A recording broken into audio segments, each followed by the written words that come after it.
Good morning. Hello. So, oh, yes. This got moved last night because I complained. I didn't complain to anybody here, I just complained in general. And the moldy rug that was actually causing my feet to, like, I don't know, break out or something. It's like the universe was like, yeah, I've had it. She doesn't deserve all that.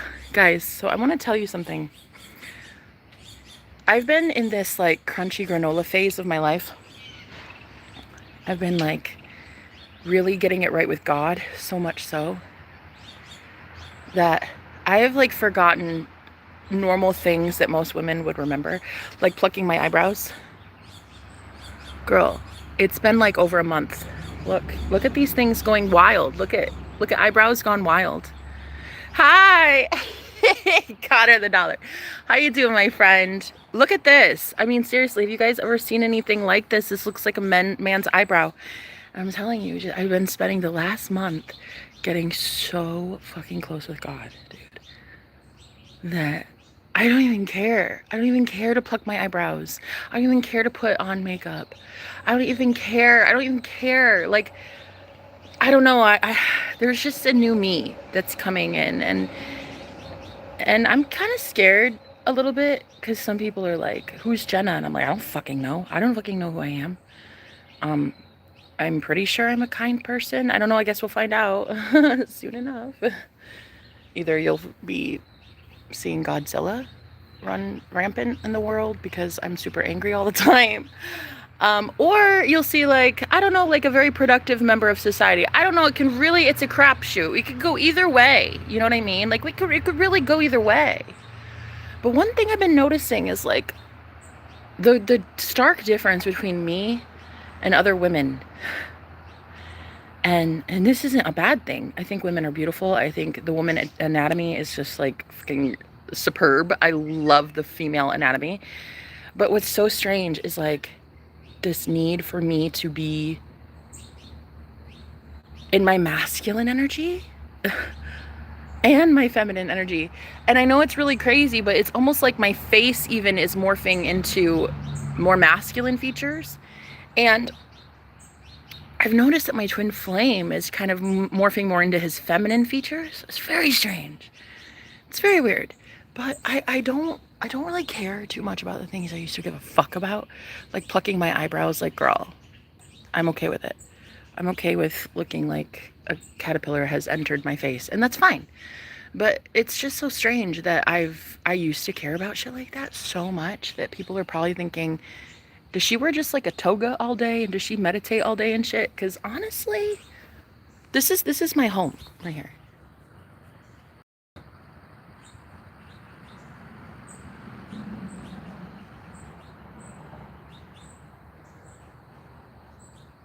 Yeah, exactly. So this is where I'm at. Like this is it. This is it for me. Like this back here, like this is it. Nobody around. There's no friends or family really around. The only person I'm even dealing with on a daily basis is my twin flame. And fucking some days I hate that guy so much. Oh my God, I hate him. I hate him. I've never hated anybody more. And then other days I'm like, oh my God, I would die for him a million deaths. I can't figure it the fuck out. And I guess I just want to really like vlog my experience in Twin Flame Union because I feel like a lot of people are coming into Twin Flame Union. And I'd really just like to tell you what's going on. And you'll find that one day you wake up and you look at your eyebrows and you're like, oh my God, girl, what in the hell? They've been taking over your face, girl. You see that? Look at that one, huh? Look at that one. It's got a little antenna going on. Come on. Baby. You ever heard of tweezers ever in your life? You get to that point where you're like, oh, dude, but I'm so in love with myself. I freaking forget to pluck hairs off my face, okay? I'm so sorry. I'm so sorry. Is that so offensive? And it's just, you look at like modern society that has been modeled to be this like picture perfect fucking self, like the avatar. And I'm like, I don't wear makeup. I'm not fucking hacking off my eyebrows lately. My man is just freaking the most crunchy granola, just growing hair all over the place kind of thing. And I'm just like, dude, is this fucking A? Is this what it's like to be in love? Because like, honestly, I thought, listen, I'm gonna be completely real. I've only seen people fall in love in the movies, bitch. But I thought that until now, women get like more dolled up and they like they stop wearing their yoga pants and they put on dresses and shit. But I'm just out here being all crunchy granola and loving the Lord out in nature. And when I love the Lord out in nature, he's basically like, girl, I'll take you as you are. I'm like hairy legs and all, for real. Serious. Look at this. Look though, guys, just the most. I've never been this way before. I've never been this like, fuck it, I don't care. Does it offend you? Stay offended. Does my face offend you? Does it though? Does it though? Hey, does my face offend you? Does my voice offend you? Does my life offend you, bitch? Stay offended, okay? I'm a big fan. I'm a big fan of you getting triggered the fuck out today, okay? Thank you, Jesus.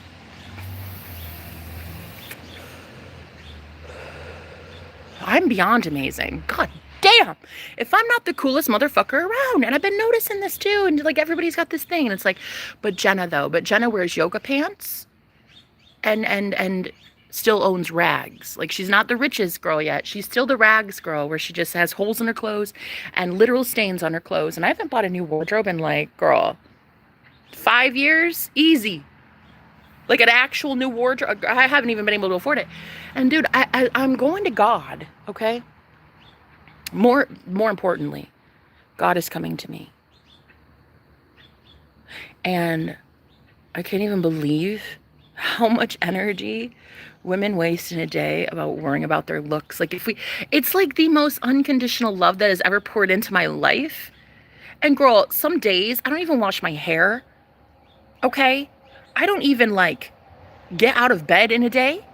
And this man is the most drawn to me I've ever been. Do you know how angry I am? There's a little shred of anger. I'm going to tell you. I'm going to tell you why.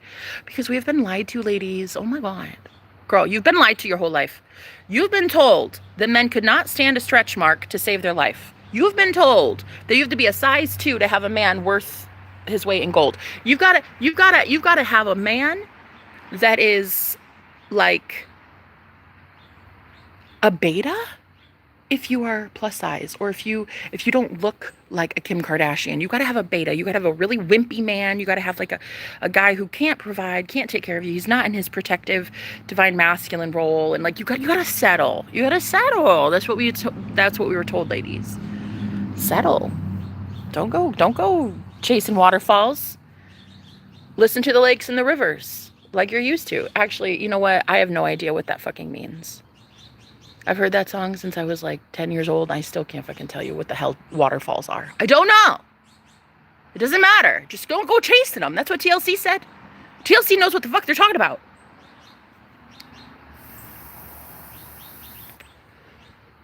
Can't go chasing waterfalls, baby. You gotta stick to the lakes, the rivers, the streams, little ponds. You got to stick to that. That's what they say. That's what they say. Especially if you have wrinkles on your face, or you're a little bit plus size, or you haven't hacked off your eyebrows in the last month, girl, they tell you need to settle. You know who you need. You know who you need. A beta. That's what they say. They say it. They say, no, alpha male. Girl, no. Ew. What? You? Abso-fucking-lutely not. You have 10 pounds excess in your little pooch area. That's what they say, ladies. That's what they say. Do you know how mad I am? Listen. I'm mad. Shh. I'm angry. I'm angry. Because here I am, a normal motherfucker. And I have some curves about me, girl. I have some of those excess calories. Especially I'm a badonkadonk, okay? And all of a sudden, after society told me I'm the most hideous thing that's ever existed. Okay. Like ugly duckling syndrome my whole life, right? Listen, why I'm upset. You'd be upset too if all of a sudden your meat suit was worshipped and adored by a man that is as high of a caliber as the one that calls me every morning, girl. You'd be pissed too. You'd be like, wow, he lied They all lied. They all lied until now. Wait a minute. I could have like not plucked my eyebrows and still been loved. I could have not worn those like little tight get-ups and like those heels, wearing into a 9 to 5 that I used to work at and try to turn heads. And it's not that I don't want to be attractive. I want to be the most attractive version of me, and I'm honestly finding that that is the more natural, organic, raw, unfiltered Jenna. Like the me that doesn't give a fuck if you like me or not. The me that is like, if you don't fucking like me, go love yourself enough to tune out, unsubscribe, and freaking erase your brain of me. It is that easy. Yeah, go fucking do that.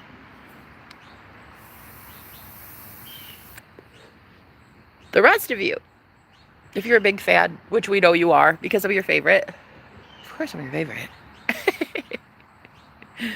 Anyway, stick around for a while. Why not? Why not? It's this new me. Nobody fucking knows.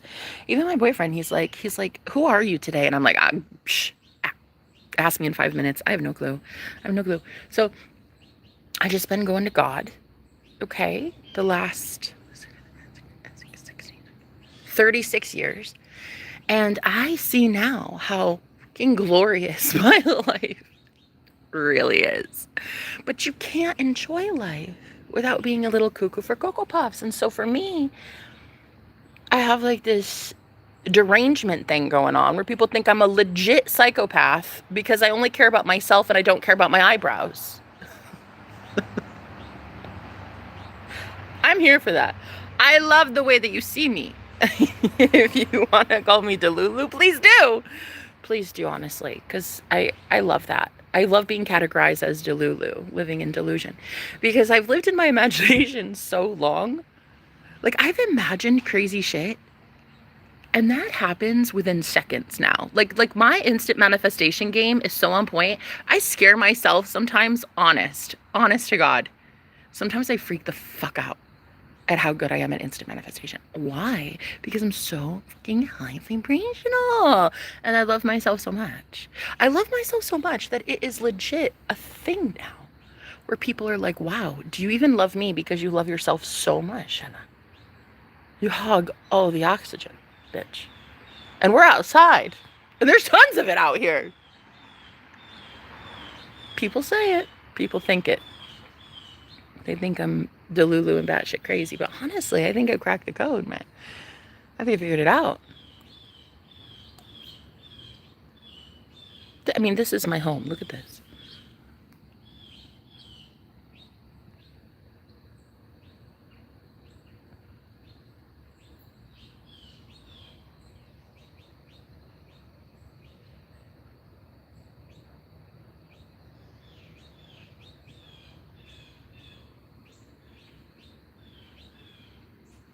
There was a rug right here. You see the rug? There was. But I complained about it yesterday. And I just, all I did was complain out loud like I normally do. Like, I didn't even tell anybody. I just complained. And I said, every time I even put my foot over this rug, like I don't walk on it. I said, even when I put my foot over this rug,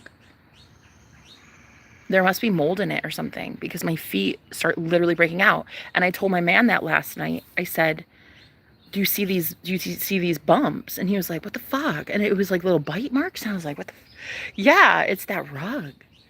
It outside. And because I had joked about one day I felt so fucking confident. And I told him, I said, they're about to roll out the red carpet for me or something like that. And I shit you not, like a couple days later, this cleaner lady, she brings out that red carpet. And I was like, see, that's the universe rolling out the red carpet for me. But then it got moldy, and then I was like, no thanks. Nah, no thanks. I just want the red carpet without the mold. I think I'm allowed to have that. I'm a goddess. And then tell me why some witch bitch sent me this to my ring finger. Yeah, because I was talking about how I'm getting married and I'm about to put a ring on my finger and I'm so fucking excited. And sure as shit, Tell me why. Tell me why. Same day, later that evening, I get a fucking burn mark on my, yeah. Yeah, right there. Right there. And I was like, oh, hell no. I'm fucking going to war with that bitch, whoever that is. Whoever sent that, just know. Bye. Once I find out, listen, once I find out which one of these witch bitches have been sending me some evil ass curses, girl, just watch. Just, hey, that's not a threat. That's a promise. Just watch. So anyway, I've been dealing with that. I've been dealing with some witchcraft. Some bitchcraft, I call it. Whatever, I'm good. I'm totally, hey, you know how many covens I've been in? At least 3. And then I'm in this new coven where I'm all surrounded by birds and butterflies. This is my new coven. Anyway, so yeah, I got a burn mark here, and I'm just like thinking to myself, fuck you, whoever sent that. You're fucking right. You're fucking right. I'm still getting married, bitch. Yo. I'm still getting married, ho. I just really freaking love calling people hoes now. I think that's fun. I've heard a few people lately say ho, and I'm like, oh my God, gosh, ho. We can't say that. But then they're like, listen how fun it is. I said, it does sound fun. Let's try it. So now I just add ho to everything. It's like, if I go to Arby's, I'm just like, can I get some curly fries, ho? And she's like, oh my God, yes. And then I was like, wait, okay, it's too fun. Should I not call you ho? Because maybe it could be offensive, but I love that word ho, and you know it.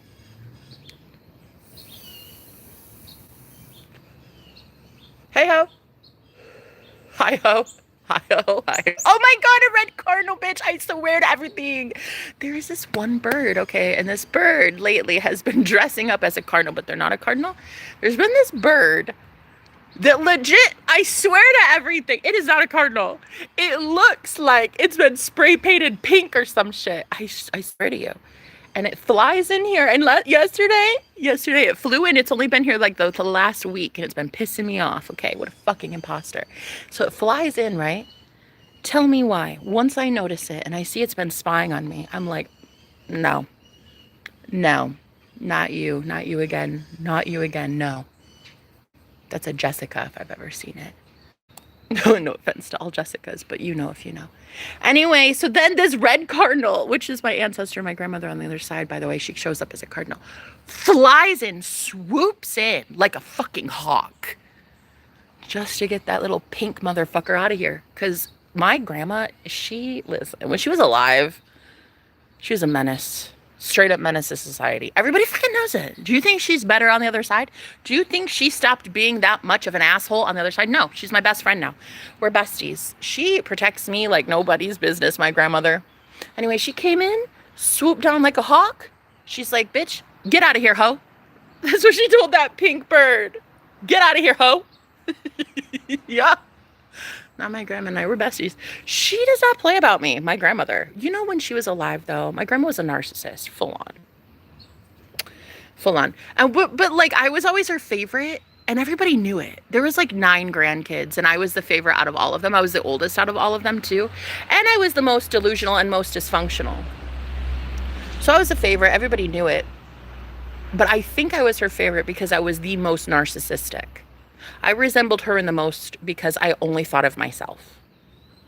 And that's still how it is, I'm seeing. Yes, very much how. So anyway, like Grandma Swoop did like the fucking hawk cardinal she is. She said, get out of here, ho. She said to the pink bird, get out of here, ho. And then we became best friends, my grandma and I. But yeah, when she was alive, though, I might have been her favorite, but that's only because I was really, really, really, really, really narcissistic. And I was like that kind of person that when you would tell me something, I would defy you on purpose just for something to do. Like, if you told me the sky was blue, I'd be like, nah, bitch, it's red, and I'm gonna prove it. But it was like very hard to prove, but I didn't care. The proving part was not my fault, my problem. The proving part was their fault. They couldn't see the red sky that I could see.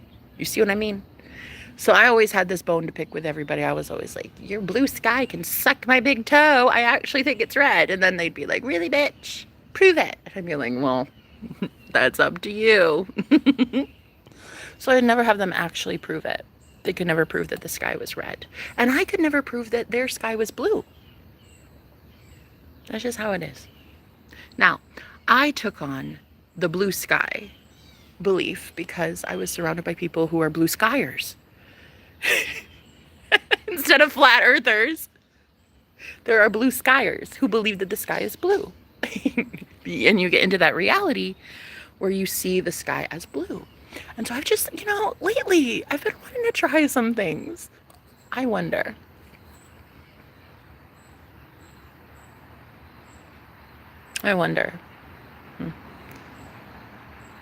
What about pink? I don't mind it. I don't mind it. Let's see. Let's see what can happen. I know that infinite realities exist. That's actually what scares me the most lately, is how much I can have anything I fucking want. And I'm terrified of that because that means I could be a mermaid tomorrow if I wanted to be. And the more I sing, the more my gifts come online, my singing voice, my vocals, baby, the more I realize I am a fucking mermaid. There's a difference between a mermaid and a siren, and I've learned this. A siren can sing and like lure men to their deaths or something. I don't.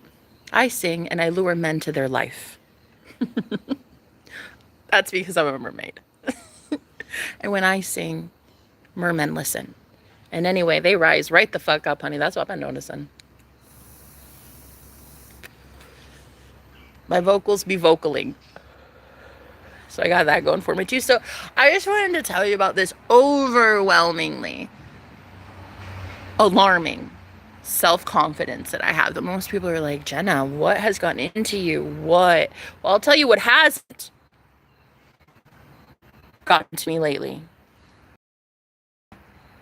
Because I have not touched these beauties in at least a month, and they are gorgeous, honey. And if they do not show my face to be very feminine and masculine in the same breath, yeah? See? Tell me that does not look both masculine and feminine. Exactly. And I have a lot of Libra in my chart. And so Libra is very much the scales of balance. And so I think that what I was supposed to do in this lifetime was be very masculine in the first half of my life and then tune into my femininity the second half, because the first half of my shit life, oh girl, it was nothing but brutality and me being a brute and everybody else in my life being a brute, and just being like fight and war and struggle and strife and all this. And now I'm like in the second half of my life, and I've met my true divine counterpart, and I'm like, oh my God, what if I was supposed to not be a bitch my whole life? Stop. I didn't think about that. I only thought about that recently, now that I met this really nice guy. And I'm like, oh my God. It's given Katniss and Peeta in the Hunger Games. You ever watch the Hunger Games? You ever watch that? Well, turns out Peeta was a little bit of a softie. Listen, he wouldn't have made it. That little poor innocent sap. He would not have made it. It took Katniss and her brute force. She's the fucking goat. It took her, and I'm gonna tell you, of course it did. She's Katniss motherfucking Everdeen. It took her to be the Mockingjay. Everybody fucking coveted. Everybody wanted Katniss. How many people asked for Peeta? I'll wait. How many? Probably zero. But how many wanted Katniss? I'll tell you. An entire fucking army, an entire militia of birds want Katniss, okay? But yeah, anyway, look at this snarl from hell, huh? Look at this one. This one's going to take a while to get out. But yeah, Katniss was the reason that Peeta survived the Hunger Games, and we should really thank her for her service. But who does? It's a thankless job. But the bitch with the arrow, my money's on her. And honestly, if she has a bow and arrow and that's all you need to survive the Hunger Games, I'm good. I have a lot more gifts than that. But Peeta, I don't know. He's got to beef up that one. He better start realizing that he is in the Hunger Games. And so anyway, I have been teaching people lately, like, what it's like to be in the simulation in the video game, guys. This is such a video game. It really is. Thank you. Carl says hi, by the way. Carl said, yeah, this is a fucking video game. And he wants you to know this, guys. Anyway, I've been learning, and I've been going to God the last month, and I'll tell you. That's why my eyebrows look like they do. Did you see? Did you see that? Did you see that? I'm gonna see how long I can go without ever touching my eyebrows again.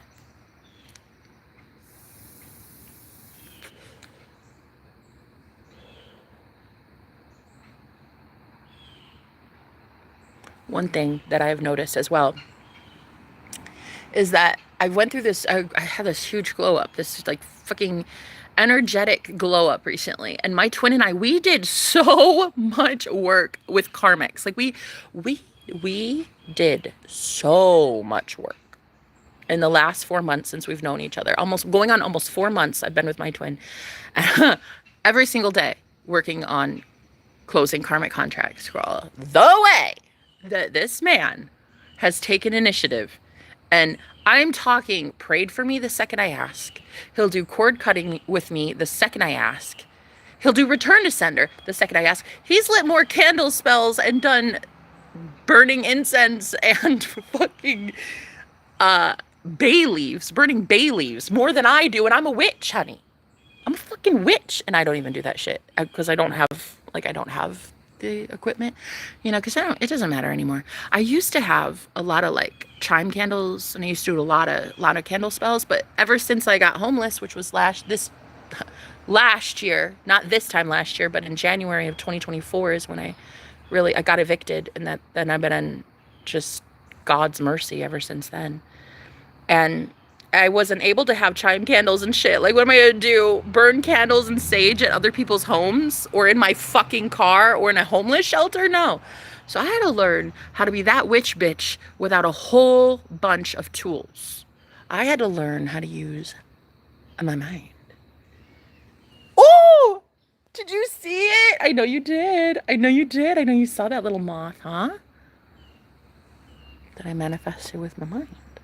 I don't need anything else. I don't need anything. Well, I mean, it is nice, though, when your boyfriend calls you and he's like, hey, babe, guess what I just did? And I'm like, oh, my God, something juicy. And he's like, yeah, I just lit a candle for you. What do you mean? He's like, yeah, I literally lit a candle for my witchy girlfriend. Do you like it? And I was like, oh my God, I love you. I fucking love you. Would you like to get married? And then we seriously plan a wedding, and look at what happens. Some witch bitch throws a fucking disgusting little thing right on my finger. It's healing, don't worry, but I'm fucking pissed. I'm livid. Fuck you. Whoever sent that, if you're an ex from my man's past, just fuck off.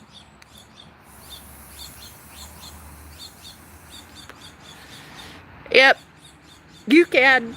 For free. Fucking off is free. Compliments are free, and fucking off is free.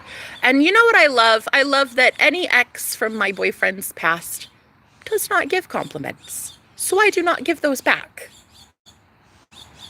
I give a big old fuck you and the horse you didn't ride in on. That's what I say to every witch bitch from here to Texas. Every ex from Texas. Hear me on this, my love. Hear me on this. The answer is going to have to be a no from me. And no, I'm not putting you in the bridal party. And no, you don't even have to show up. You don't have to give me a gift. This was gift enough. You putting a little mark on my finger right there when I said I wanted to get married. Listen. It's okay, honey. Just know I'm sending that shit back 1,000-fold. Why? Because why not? So, any evil woman who is just so fucking bitter that, like, you lost out, sweet cheese. You lost your mans. You lost your mans. See, what happened was, see what had happened was, see what had happened was, you failed to appreciate a king when you had him. So one woman's trash is another woman's absolute kingdom come. Honey, you missed out on a fucking king. Okay, he's a king. I'm so excited. I'm a queen. So we kind of actually are destined. We're like star-crossed lovers. Yeah. Like I'm supposed to have him. I'm supposed to have him. And this will not stop me from getting hitched. Period. I escaped the Hunger Games recently. The Hunger Games, honey. Yeah, those ones. The fucking Matrix. Do you think I'm gonna stop my plans for the future because of some jealous Julie from the past? Girl, no. Disgusting. No, I would never. I would never be caught dead ruining my future plans because some woman is envious and jealous of the fact that I swooped up the man that she couldn't keep.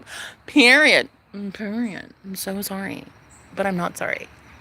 So anyway, most women over my 36 years have been brainwashed by society to think that because you're not a size 2, you're not worthy of a beautiful, gorgeous man who treats you like a goddess. And I'm like, but I am pretty though. I do love myself. I do. I do. I really do.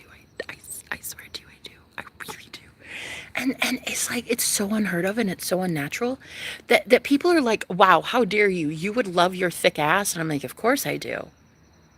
I love everything about myself. I fucking love me, dude. Like love me. Like long time love me. Like I fulfill all my needs, love me. Like I'm my own soulmate, bitch.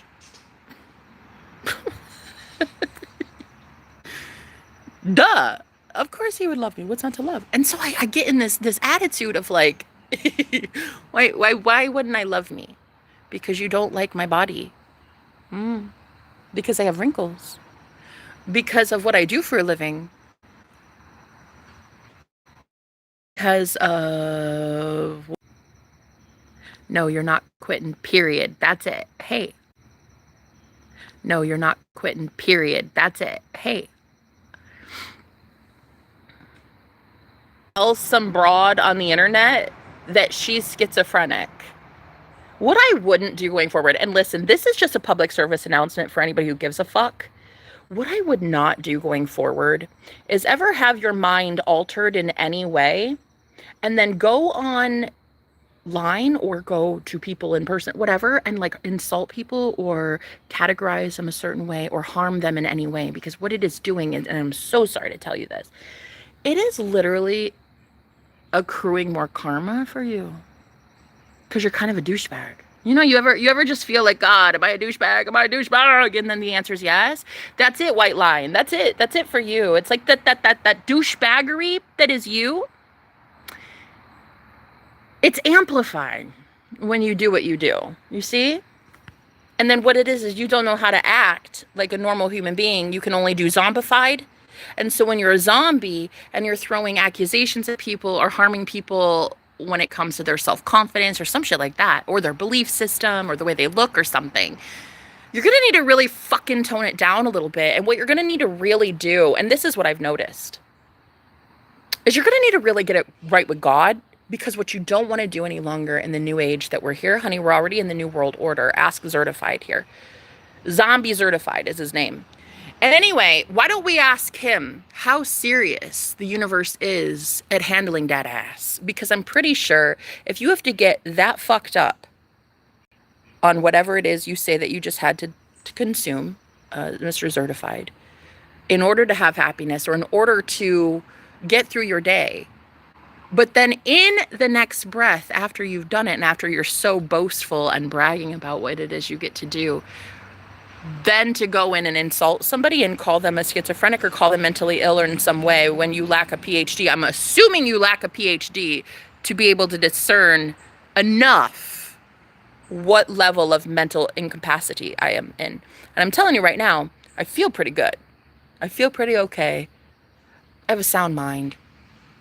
I'm pretty conscious. I'm awake. I'm alert. I'm pretty okay. So what I would really, really suggest to anybody with ears who can hear me is stop going around insulting people that you don't fucking know and thinking that shit doesn't come back now, because it absolutely does. We're in the new age. We're in the age of Aquarius. And one of the biggest things about Aquarius, Aquarian energy, is the ability to self deflect and protect oneself and give it right back to where it needs to go. And be very careful if I were you. Don't go online accusing people of shit when you don't know them. You've known them 20 seconds, right?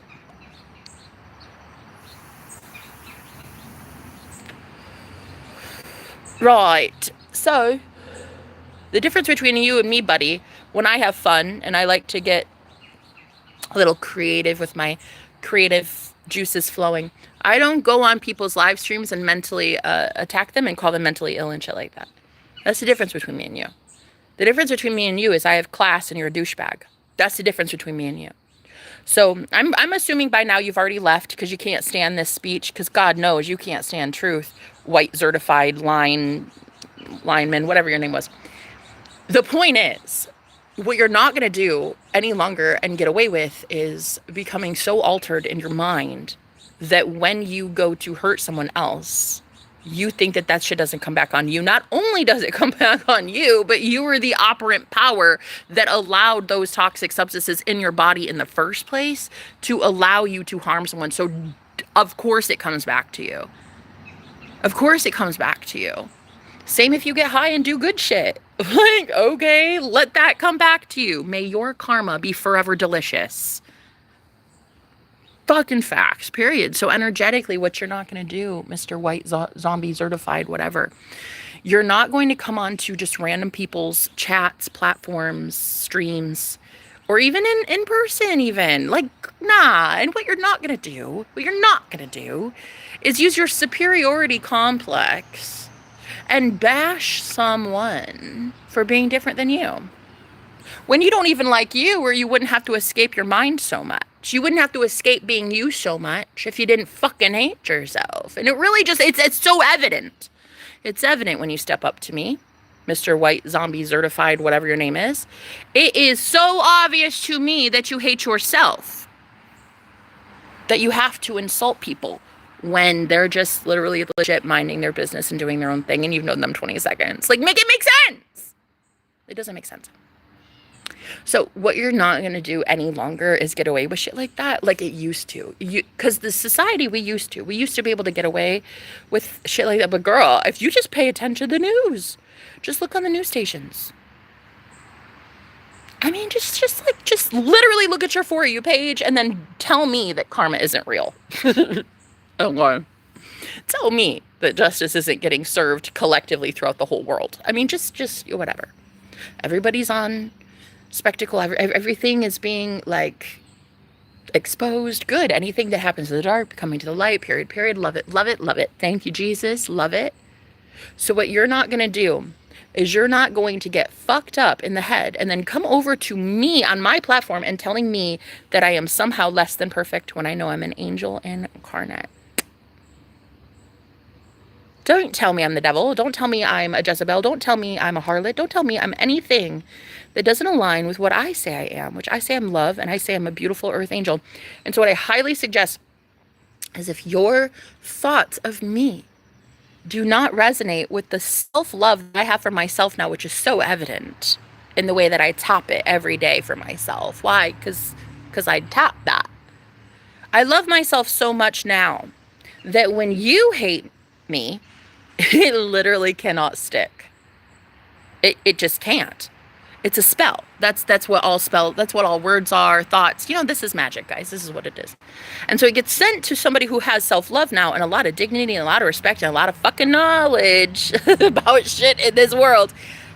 And she's a witch bitch to top it off. So honestly, that shit gets sent back like 1,000-fold. Yeah, because why not? And so what I would highly suggest going forward in this new age, in the new world order, because there is an order to this, you will never again send any sort of hateful thoughts, rhetoric, words, anything to me. You can send it, but I send that shit right back. I don't care who you are. I just send it back like a blanket statement. I just say, whoever it is, may it just come back 2,000-fold. Fucking facts. That's exactly what happens. So that is like my favorite thing to do now, is when people have the nerve and the audacity to tell me something, I just tell you right back.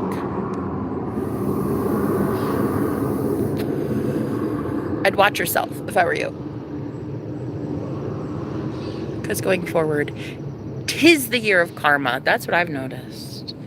'Tis the year of which bitch is fighting back. 'Tis the year, hunty.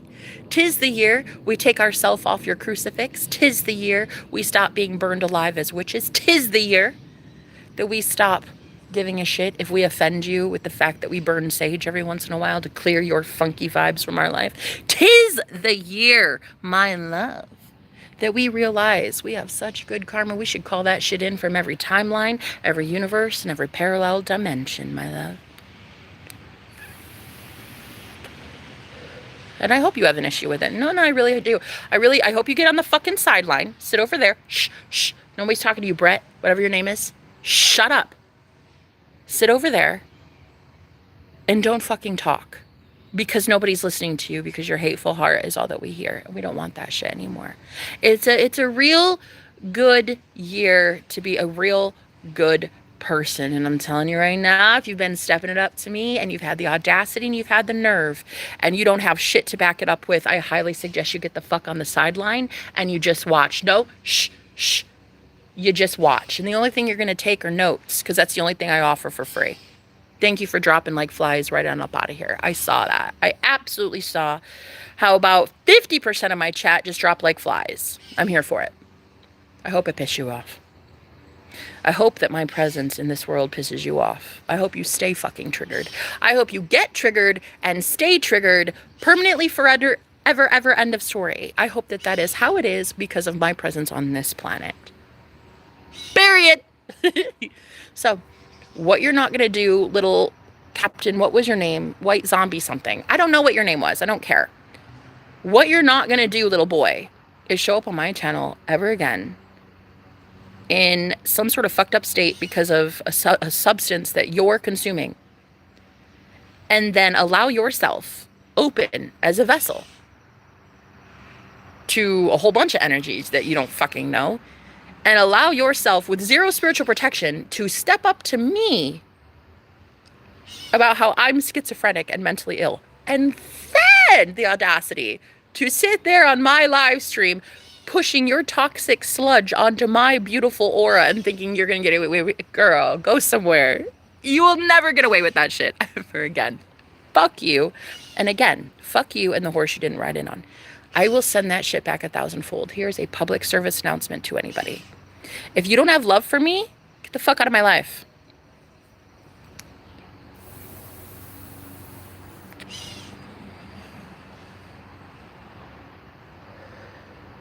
Tell them. Because sometimes when you ask them, they can't answer. When you tell them, they don't listen. Nah, girl, sometimes you gotta show them. Sometimes you gotta show them. What you're never gonna do ever the fuck again and get away with it is send any of that hate to me and get away with it. You should be scared. You're fucking with things you have no idea what you're fucking with. A lot of you are dibbling and dabbling in some dark shit, tampering with things you have no idea what the fuck you're messing with. And honey, let me tell you something. I know what the hell I'm talking about. About 14 years ago, I meditated and had an out-of-body experience. It changed my life forever. I was literally out of my body. That's what started my spiritual awakening. And I'll tell you right now, there's a lot of people out there who think that they're going to dibble and dabble in some things they can't understand and get the fuck away with it. You are not going to get away with it. You are not ever going to again hurt any of these innocent people who have done nothing to you. Try to label them as something and then get away with that and like somehow get good karma. Girl, no, go somewhere. See, what you're not going to do is you're never going to come to a person who has never done anything to you ever and throw a curse on them of mental illness. Calling them schizo, bipolar, whatever. Like, whatever. Do you not get what you're doing? Dude, that is literally a projection. It's literally a curse. That, guys, the fuck? That is what it is. Witchcraft is nothing crazy anymore. Guys, you don't need a cauldron to be a witch. God. You don't need candles and herbs and tinctures and dancing naked under the moonlight and shit. That's not how it is, baby.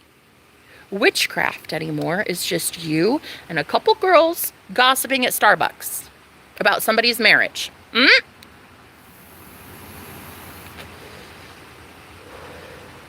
Witchcraft is literally trolls just coming in, plopping their disgusting thoughts about somebody in the chat and being like, oh, I was just here. Here's this opinion I have of you. Okay, great. Tell me that that's not your opinion of you. Without telling me that that's not an opinion of yourself. Right. That shit gets sent back so fast now. So fast. So fast. And people will think I'm a motherfucking alien. Anyway, because I just love myself too damn much. Girl, I am so up my own ass. It's insane. I can't even believe how this whole world revolves around me. People are like, Jenna, you're such a big mouth. Do you just love hearing yourself talk? And I'm like, yeah, how don't you? They're like, you just love to hear your own voice. I'm like, yeah. How don't you? God, it's the most beautiful sound in the whole world. I don't understand. I don't understand. I went 36 years without ever listening to it. I'm telling you, baby. Some people, they don't really understand. And it's okay. They don't have to understand. But when you go around telling innocent people that you've never met ever a day in your life, ever, literally ever, that they have a mental illness. Bitch, even if you have a PhD, and I highly doubt you do, it's what? 10 o'clock in the morning on a Tuesday. You're coming to me telling me I'm schizophrenic. If you have a PhD and you should be diagnosing anybody with anything, shouldn't you be at work right now? Taking on a couple patients? You don't have a PhD, Dr. Armchair. So what I suggest, and this is for real, I'm so serious because there's so many of my amazing brothers and sisters that are out there every single day just being themselves and being authentic. And I want to tell you right now why I don't give a fuck about trolls anymore, bitch. They are literally my employees. I manifest these trolls on purpose. They pay my bills, bitch, because I'm a goddess. They pay my bills, these trolls. So the one that just stepped up to me in a second ago and told me I'm schizophrenic, bitch, listen. And the only reason I'm even addressing you is because I really want to address the entire world.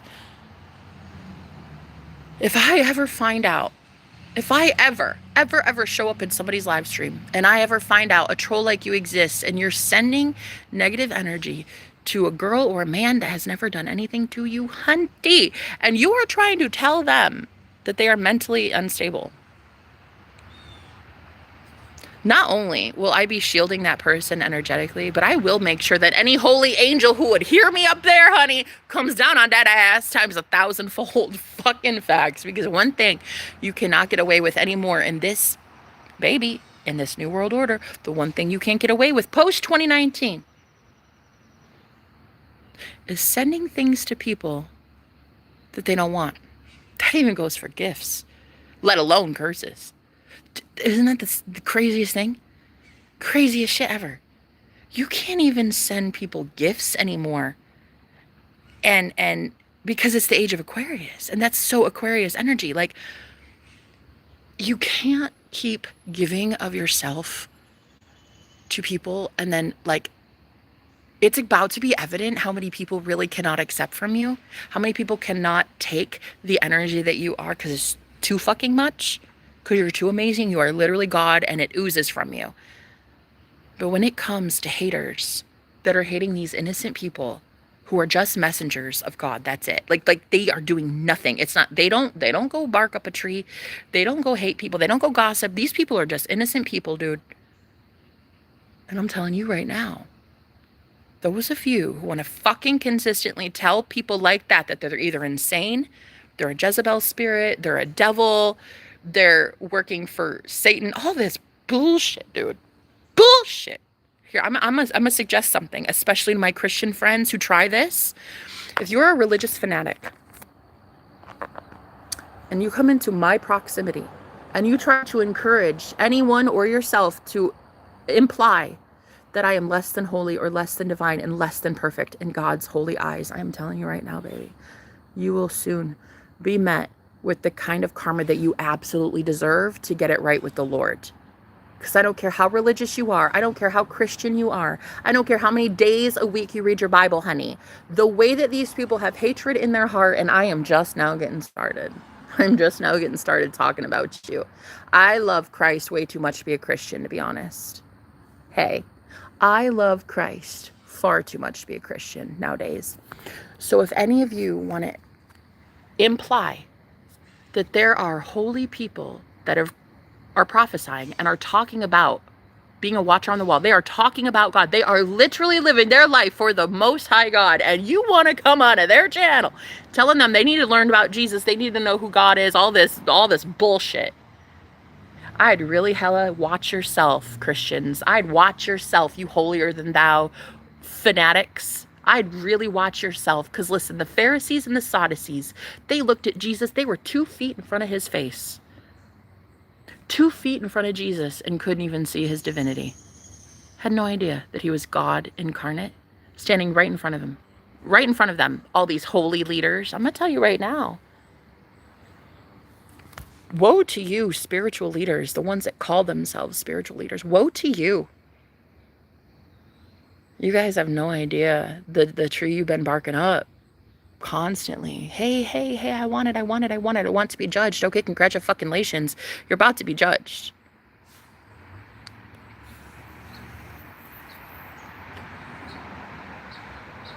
And what I love to see is how beautiful God says I am when I'm judged. So if your judgment is anything less than holy, and if your judgment is anything less than I judge myself on, perfection. If your judgment is anything less than righteous or anything less than holy, I'd really watch your fucking self going forward. I would, if I were you, I would watch yourself. You're not going to enjoy the next phase of planet Earth during Judgment Day. You should be judged. You all should be judged based on your deeds and your acts and how you're hurting these innocent people that have done nothing to you. It's just really sad.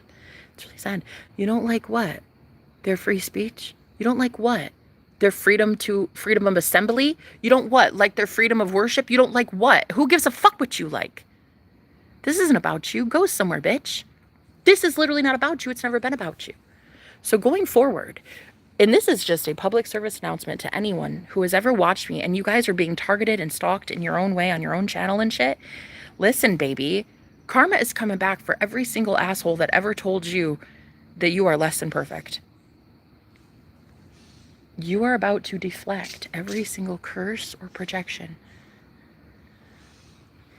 And it goes back to the sender, my love.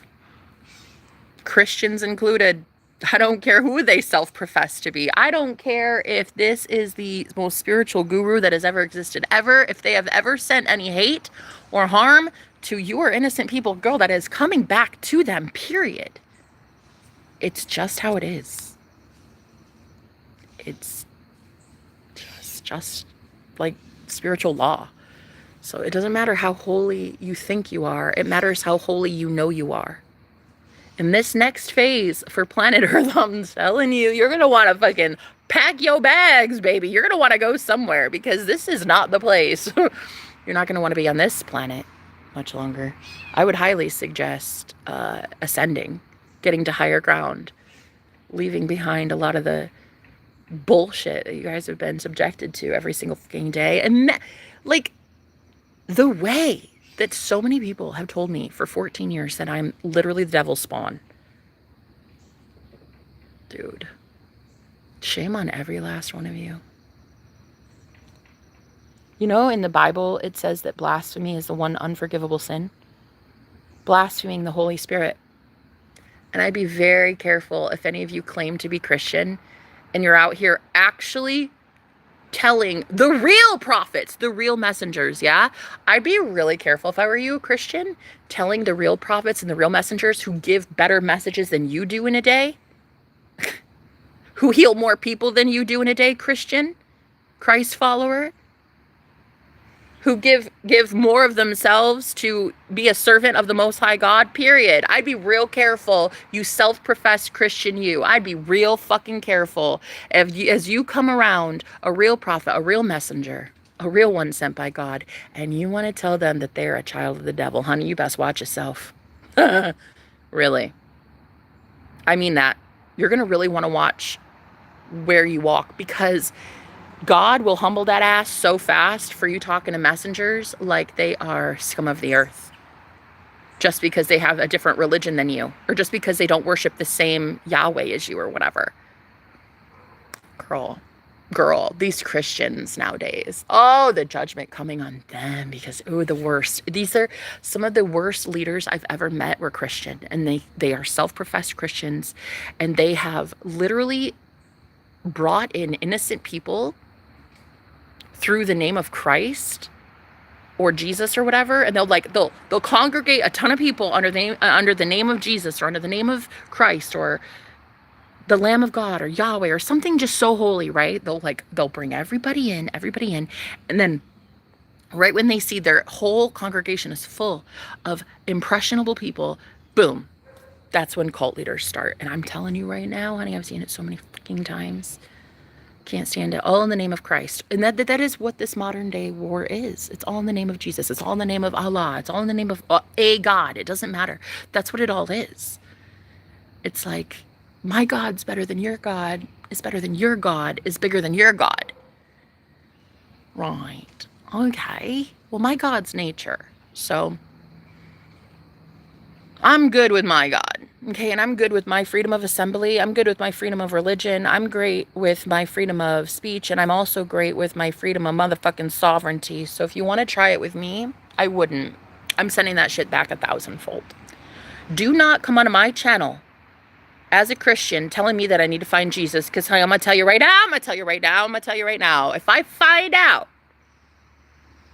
that your dumbass can't figure out that I already know Christ, it's you I shouldn't be trusting. Your discernment is off. Your discernment is cuckoo for Cocoa Puffs, not mine.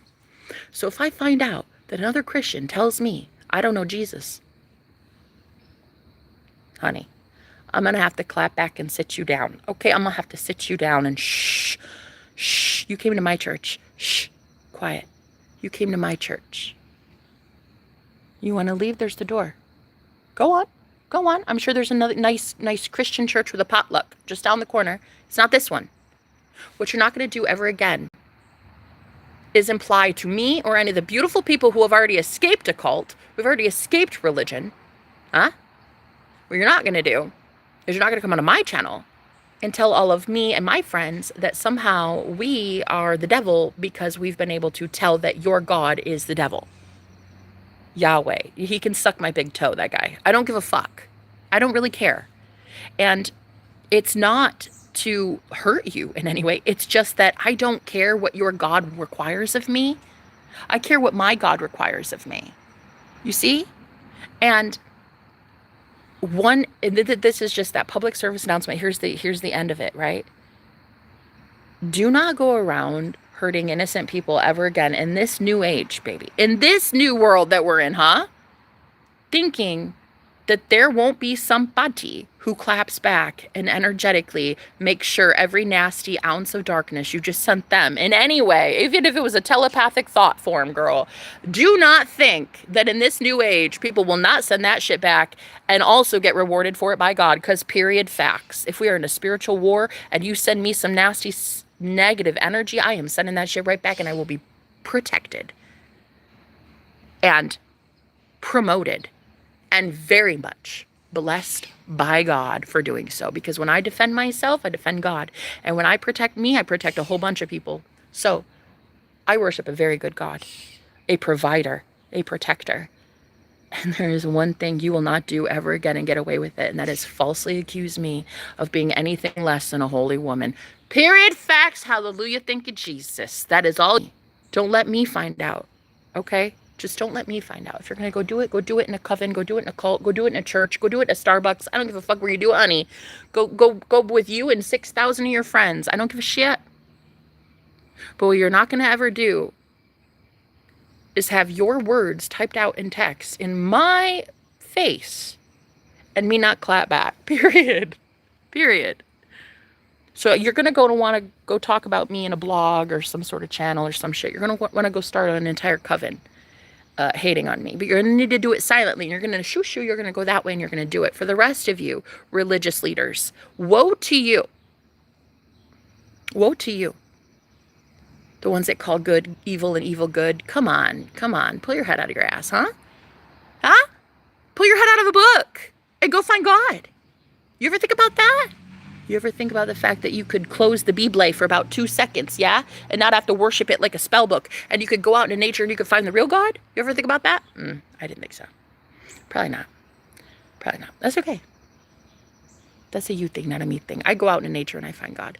So any of you who show up on my channel and you have the audacity, you have the nerve to sit here like a little armchair warrior and tell me that I am somehow the devil incarnate, baby, I will challenge that ass. Call me anything you want. Call me a Jezebel. Call me a false prophet. Call me a harlot. Call me a Satan spawn. Call me the devil herself. Girl, I don't give a shit what you call me. I don't care what you call me. But I care that you see that I'm blessed. Because every single time I fight this spiritual war and I send that back to you, karma ensues. And girl, I've seen it a million times. A million times. I'm too good at this now. I'm too good at issuing karma for you. So just keep doing it. And I guess it's good job security for me. You know, people just always say what they want to say and that's cool. But just know if I want to clap back, I will. And so especially to the Christians that have watched my channel and you have said a long time, you've been talking about how I'm the devil incarnate and I'm leading people astray because I talk about Lucifer and the false light and all this shit. Girl, I don't even know. Watch yourself. That's all I'm gonna say. There's a lot of me to go around. And the whole spirit world really, really loves to honor me. So I would just, if I were you. But I'm not you, thank God. Because you're a little too uppity for me. You're a little too snobby. You're a little too self-righteous. You're a little too pious. I've got God because, like, I know the Bible and I know this verse. I'm like, what about you harlot? Girl, go back to church. Did they give you, like, an attitude adjustment there for free last Sunday? Because, like, you needed to take it. They were trying their best to course correct that ass. And you were just in the pew, just soaking in all the Jesus vibes. But yet you didn't accept any of his traits. Jesus energy every single day in Sunday school, girl. Every energy. Every Sunday, Jesus energy. And yet. Out here hating people that, like, do nothing to you. Girl, you've known me 20 seconds. You don't know me. You don't know me. You don't know my story. You don't know my religion. You don't know my background. You don't know anything about me. It's okay. I'm going to be teaching you. Today is the first lesson. The first lesson is if you can't tell if I'm an angel or the devil, get the fuck off my live stream. That's today's first lesson. Because if you can't tell if I work for demons or angels, it's totally fine, but get off my live stream. Because if you accidentally send me any sort of hate or negative thought, girl, I will send that shit back. So don't be here if you haven't figured it out yet. That's all I'm trying to say, okay? And definitely don't go sending me some curses like an armchair warrior. Definitely don't send that shit. Come on. If you're gonna gossip about me, if you're gonna hate me, go do so in a coven of 6,000 people like everybody else online. Don't actually show up here on my channel. This is my favorite part of the day. Don't actually be here doing it. If you do, it's fine, but just know that I'm an ass through and through. And I'll clap back on that ass so fast it'd make your head spin. You'll be like, is it Judgment Day? Because Jenna just spoke. Are the aliens coming? Because Jenna just spoke to my ass. Right. So especially if you're a self-professed Christian and you come onto my channel and you hate on me for being a witch, I'm going to tell you right now, one of my favorite people, one of my favorite witches of all time, Jesus. Me and that guy go way back. We're very like this, two peas in a pod. I love Jesus. It's like my favorite thing. I'm telling you right now, if you want to think that I'm leading people to hell, honey, you go right ahead. But I'd like to remind you that we're already in hell. And you're going to need to really, really throw some respect on this name to get out of here. You're going to need to be kind to me. Oh, that's it. No, that's it. And nobody wants that part. Nobody wants the part where you actually have to be kind to your neighbor. Nobody wants that shit. No, that's such a Jesus thing, though. That's such a Jesus thing, though. And Christians don't want any of that. Christians would prefer instead come at you with their holy book and be like, girl, I'm going to bind you in the name of Jesus. Right. Because, like, Jesus did such a great job at binding people. You know, one time I was in this, what would you call it? I guess a cult? It was like a coven because it was a Christian group. And then it was more like a coven. They were just like using the Bible as a spell book, basically, which I completely understand. It is a spell book. But yeah, anyway, so I was in this group and I get in there one day and it's like a church, but it's online. It's like a Discord app kind of. But anyway, I went into this group and I had been there for a while, but they were all Christians and I was the only witch there, which was very uncomfortable all the fucking time. Anyway, I went in there and they were all talking amongst themselves about Jesus, I think, probably, because that was the group is literally called Christ followers. So I was like, okay, yeah, Christ followers. I love that. I'm going to just chill in here because this looks like a really good place to be. Anyway, it was like basically a fucking cult and I didn't understand what was happening. And one day, as I get in there, this woman that's there, she's a Christian and she's like this really elaborate Christian that everybody respects, everybody admires, everybody talks about, and she reads her Bible all the time. She's always the one preaching Bible verses and shit. And I'm like, okay, this chick knows her business. Okay, she knows a lot about God. I mean, it's evident because she knows her Bible.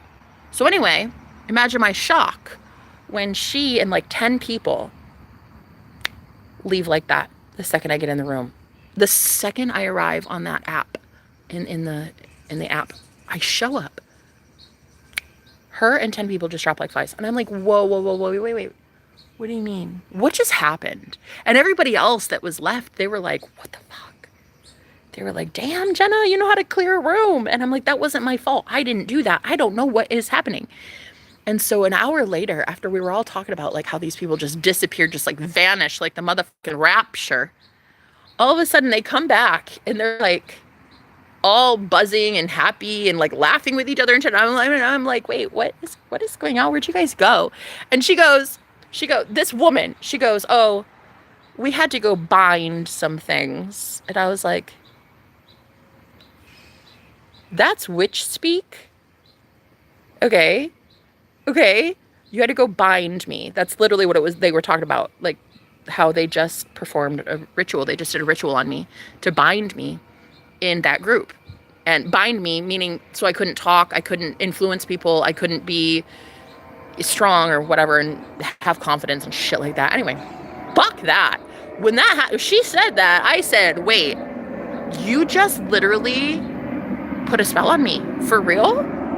So you are a witch. You're a witch too then. And of course, as soon as I suggested that she was a witch, to like hide her cover, she was just like, oh no, hell no. I'm a Christian, honey. I love Jesus. And Jesus. And then she said, and the Bible tells me to do this. The Bible tells me to bind you. And I'm like, okay. And she's like, yeah. So I do exactly as I'm told. And I would do it again in a heartbeat. And that's when I'm like, dude, so you're a Christian using the Bible as a spell book, legit, to hurt other people. And so I told her this, and nobody was listening. So about like 1 or 2 months go by, I'm finally clearing this curse. I'm finally talking differently to myself. I'm saying things like, I am so powerful. I'm beautiful. I get attention anywhere I go. Of course, my words mean something. People love listening to me. And I started challenging what she and these 10 people had done in putting a curse on me. And so I came back in the group and I was like, I called her out in front of everybody. I was like, finally, girl, finally, I was able to break the fucking curse that you put on me. Remember a couple months ago, you and those 10 people? And she's like, oh, wow, I don't know what you're talking about. I don't know what you're talking about. And I called her out in front of all of those men. I was like, first of all, I know witchcraft when I see it, honey. Second of all, it's really sad that you call yourself a Christian while trying to bind somebody using a book that you bought at Walmart. Okay? Anybody could have written that. Anybody could have written that. And they told you to use it to harm your sister. That makes sense. That makes sense in no world ever. So anyway, I called her out in front of everybody. I was like, I can't believe that you literally put a spell on me. For real, that was a curse and you needed 10 people to do it. And she was like, how dare you? And all the, like freaking out, right? And then my best friend in there, he goes, damn, did you do that? Did she do that to you for real? And I was like, I was trying to tell you guys for months that she was doing this. All in the name of Jesus, all in the name of Christ, all in the name of God. And you're allowing this woman to get away with this and you're rewarding her in this group. And then you're wondering, as moderators and as the owners of this group, you are wondering why no one is showing up. No one's leaving and no one's coming in. You're wondering why your congregation is sick and tired and poor and losing their jobs and having marital problems and all of this. It's because you're not spiritually feeding these people. You are allowing a witch like that to legitimately run this group for you. And then you guys wonder why none of you get blessed by the divine. Why none of you religious leaders, high priest fucking wannabes, you wonder why you never get to get blessed by the universe. I'll tell you why. Because you have let a witch like that hurt the only girl in here that actually cared about your congregation. And if any of you would just hear me on this, you'd get it right. And you'd boot that girl to the curb, not the other way around. Not me. You'd probably be letting her go. So anyway, I left. I left for several months. I went to go do my own thing. I went to go work more on my business, my own channel. I was like, fuck that. I'm not spending energy in that group. Fuck you. So anyway, I came back though, like a year later, year and a half, something like that. And it was so ironic. When I get there, that woman is still in the group. And I'm like, you know what? There are just some things you can't teach.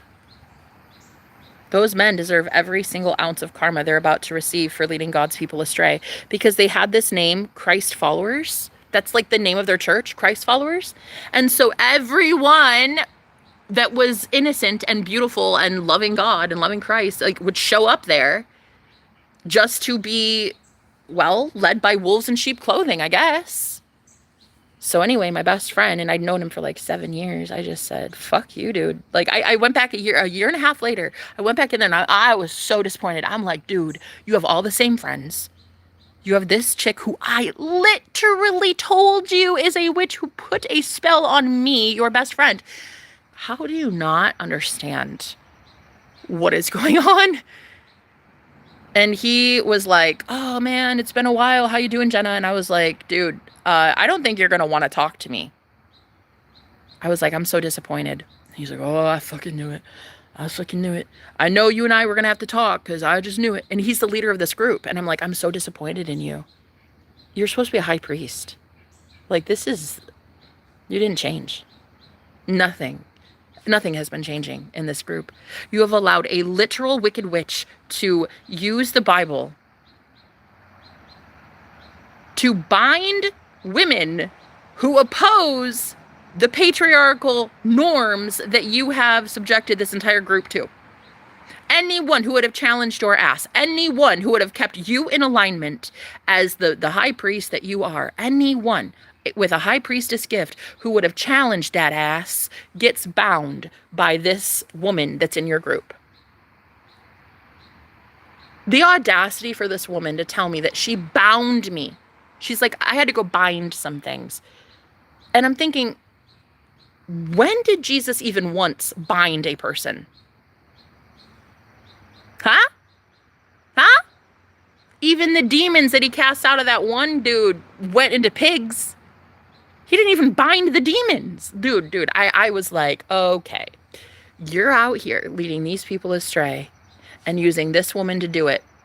And you're telling me your best friend for the last 7 years, who's been keeping your ass in check, sir, when it comes to the Most High God, you're telling me that you're about to get rewarded with my friendship and my spiritual provisions and my the ability for my twin flame to protect you and this group. You're telling me that your business should be protected by me, spiritually speaking, when you let that monstrosity run your entire group. Oh, hell no. Oh, hell no. So anyway, no, I told him basically, like, fuck off.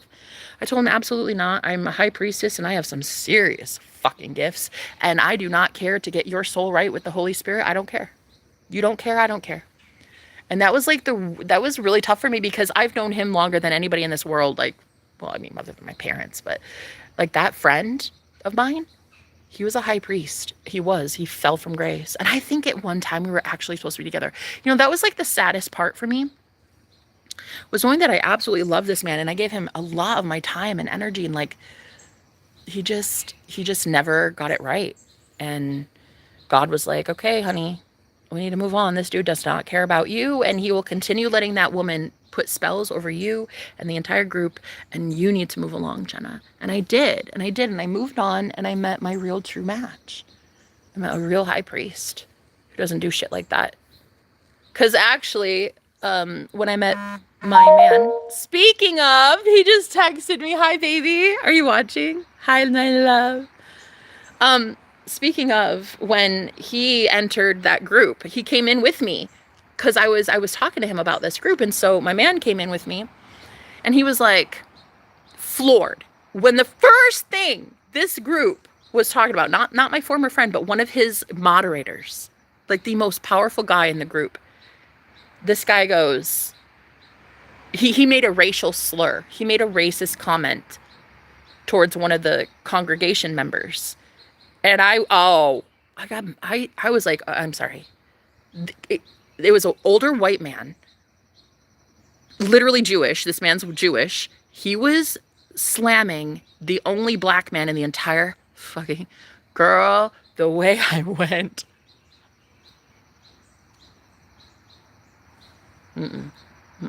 Now I was like, hold my beer. Fuck this. Hold my beer. Oh, hold my beer. Anyway, no, girl, I got so lit. I challenged this guy. I said, oh, and this was when my boyfriend was just there. This was the first, this was my man's first introduction to the group. And this was his first, as a high priest, as my twin flame, this was his first experience ever in a group like this. It was kind of like a Discord group, but it was all Christians, right? And this was his first ever time to be influenced in any way by these groups of people, right? There was like 8 moderators. They're all men. And it's a Christian group, right? And I go in and I'm like, hi guys. Yeah, I wanted to introduce my man to this app because we're trying to start a channel over here. And I just wanted him to get to know some of the features. So anyway, this is Marcos. And he was like, hey guys, how you doing? And then all of a sudden, dude, everybody's just loud and charged up. And like, everybody's talking about Jenna, what the fuck? She's back from a year and a half ago. And I was supposed to be dead. Like, these people were supposed to have put me out. Like, I was never supposed to be coming back.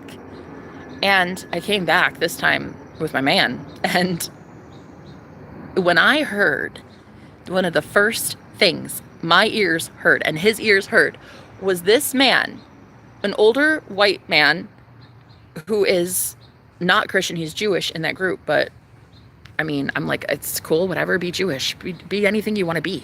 I don't really care. Just be kind. And then he told this black man in the group, I'll smack the black right off of you. Girl. I could not. I heard it, and I was like, no, wait. He didn't say that. I know he didn't say it. He didn't say that to this man. There's no way. And it took me a second. This was the leader of this group telling the only black man there who ever stands up for me ever. This was the only man that ever protected me in that group. And he just said, I will smack the black right off your face. And girl, the way I went absolute apeshit. I'm telling you right now, the way I went for that moderator, I was like, how fucking dare you? Like, I cannot believe people are still in this group. I was like, I am so appalled. I can't even believe this is a thing. Who literally gave you the microphone? Who allowed you to run this group? Anyway, he started telling me like, oh, do you want more, Jenna? Do you want more? Like, he was basically the most grotesque. He was just basically like, don't make me teach you a lesson, honey, because I'll teach you a lesson. And it was like, I'm going to boot you from the group. I'm going to make an example of you. And he did. He booted me. And I got timed out for about 5 minutes. And then I came back and I said, wow, so how long do these boots last? Like, it was only like 5 minutes. And he's like, oh, do you want to test me again, Jenna? Do you want to try it? Do you want to try it? I called that motherfucker a Nazi. I swear to God, in front of everybody. I was like, why are you a Nazi? Like, dude, you are a legit Nazi. Like, this is like no joke. And then, what did I say? I said, and he's like, and then this dude, listen, and then he goes, in the name of Yahweh, I cast blindness on this woman. And in the name of Yahweh, any gifts of sight or vision that she has as a psychic, I wipe those from her, or something like that, right in front. Listen, I swear to everything holy, this happened. My boyfriend witnessed the whole thing. So he legit starts cursing me on the microphone because you can have the floor for like up to a minute. Everybody can talk for 1 minute in this app. And so he goes, in the name of Yahweh, I cast blindness on this woman, and any visions and any gifts of sight that she has, I remove and I rebuke, or something like that. And like legit, as he started saying it, I just started praying, and I just started praying for protection. I called on Archangel Michael. I was like, protect me from this clown. What a douchebag. And here it is, my boyfriend. This was the first time he'd ever been in that group, yo. He was... He'd never been in a group like that before. And so he was just jaw on the floor like, is she being cursed right now? Is he cursing my girlfriend? Anyway, after I was like, okay, I laughed in his face after he did this curse. I was like, first of all, your God Yahweh didn't give me my gifts. So your God Yahweh is not about to take them from me. Okay, second of all, I thought this was a group called Christ Followers. Like, that's probably the most heinous thing I've ever seen ever, is someone legit praying for another person's blindness. Jesus cured blindness, bruh. You're out here wishing for it on people. Like tell me this group is about to be blessed by the Most High God. Bitch, tell me. You can't tell me. This group is going down by the head, and I don't care to fucking save it at all. So anyway, I got booted. After that, after I challenged him and I called him a Nazi, I called him like Pastor Nazi or something like that. Worth it.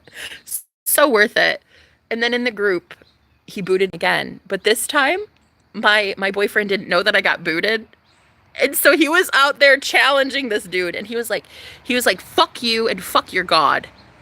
And then he just left. And he messaged me. He's like, babe, are you okay? Are you okay? And I'm like, dude, he legit tried to cast blindness on me? Blindness? The fuck? What is wrong with people, dude? What is wrong with people? Like, oh my, are you serious? Like, he's like, I can't believe these are Christ followers. No, they're not Christ followers, baby. They're Nazis.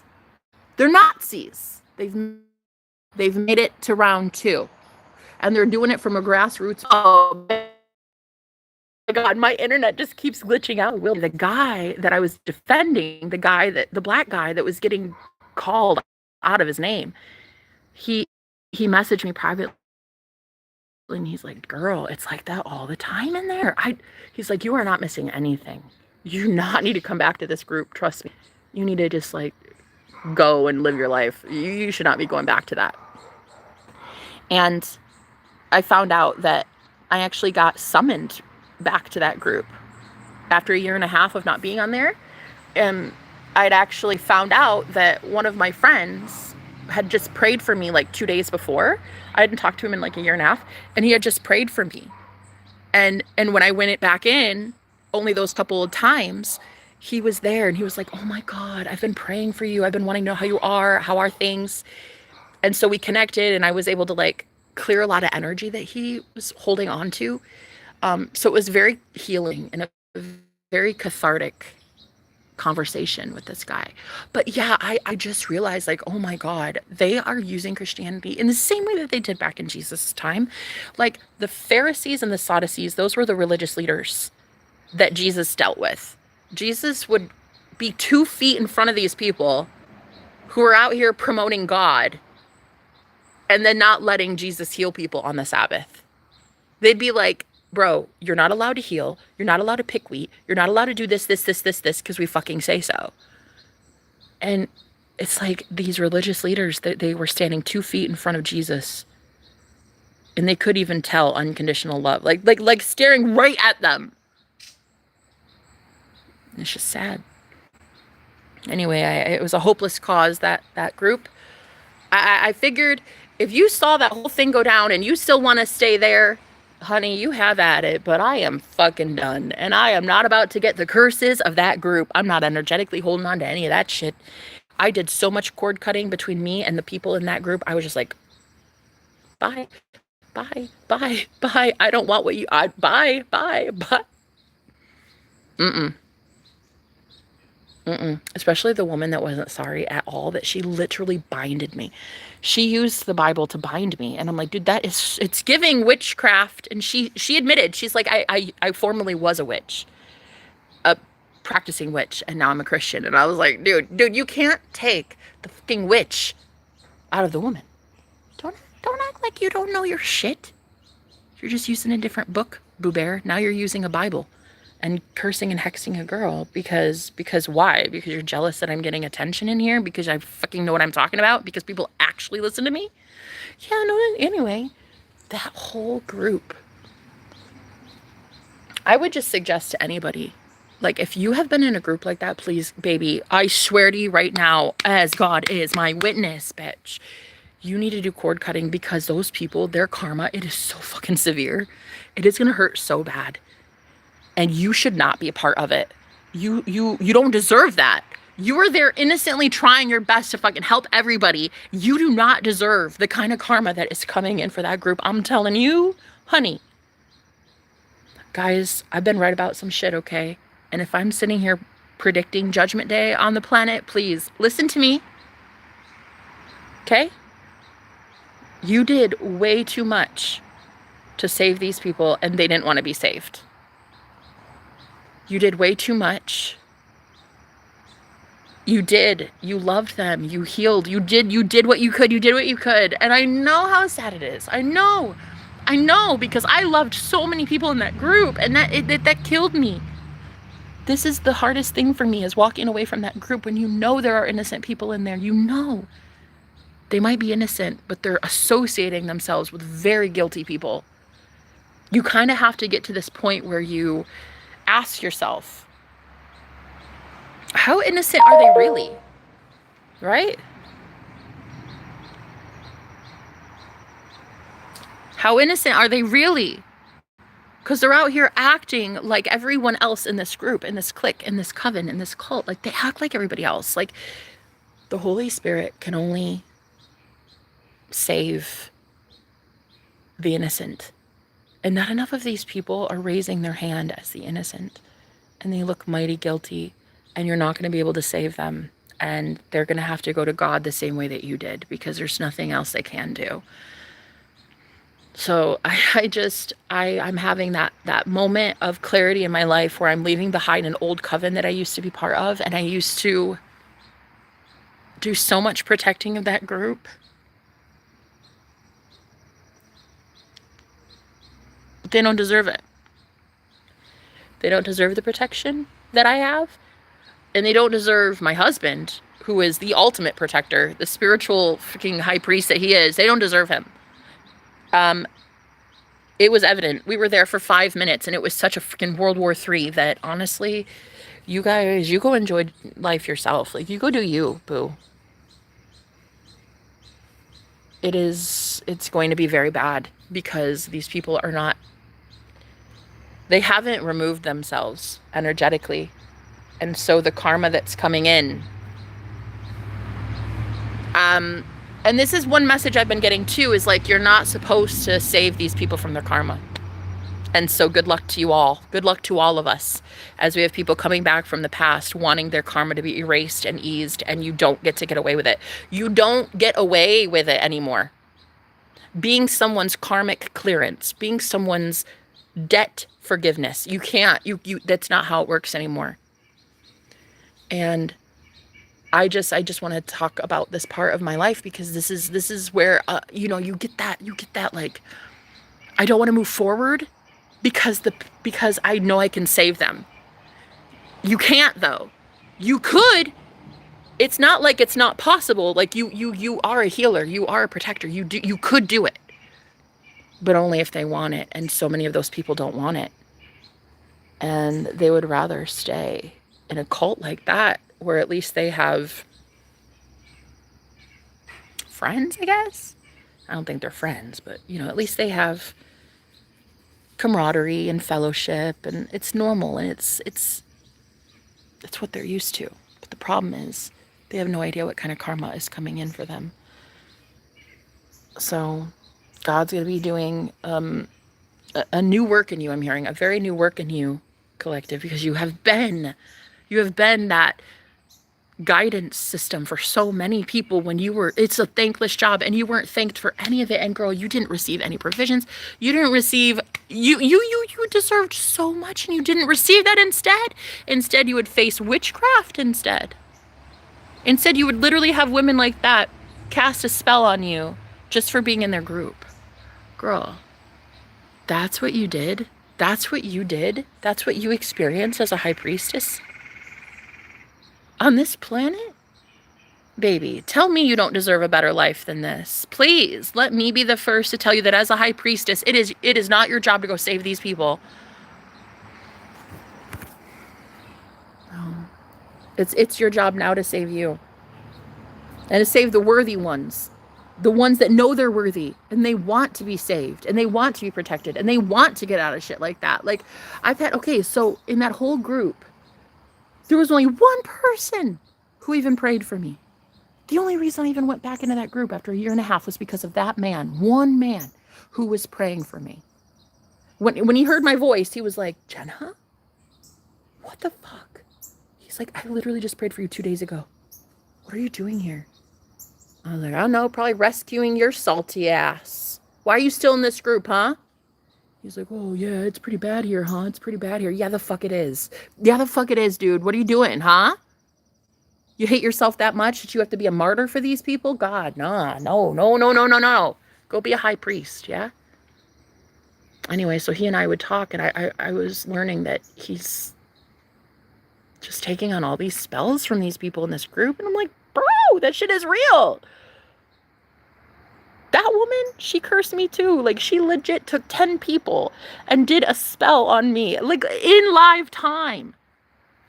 You shouldn't trust her, and you shouldn't trust that entire group. And anyway, he's like, yeah, I don't think I'm going to be there much longer. Like, this is not at all what it used to be.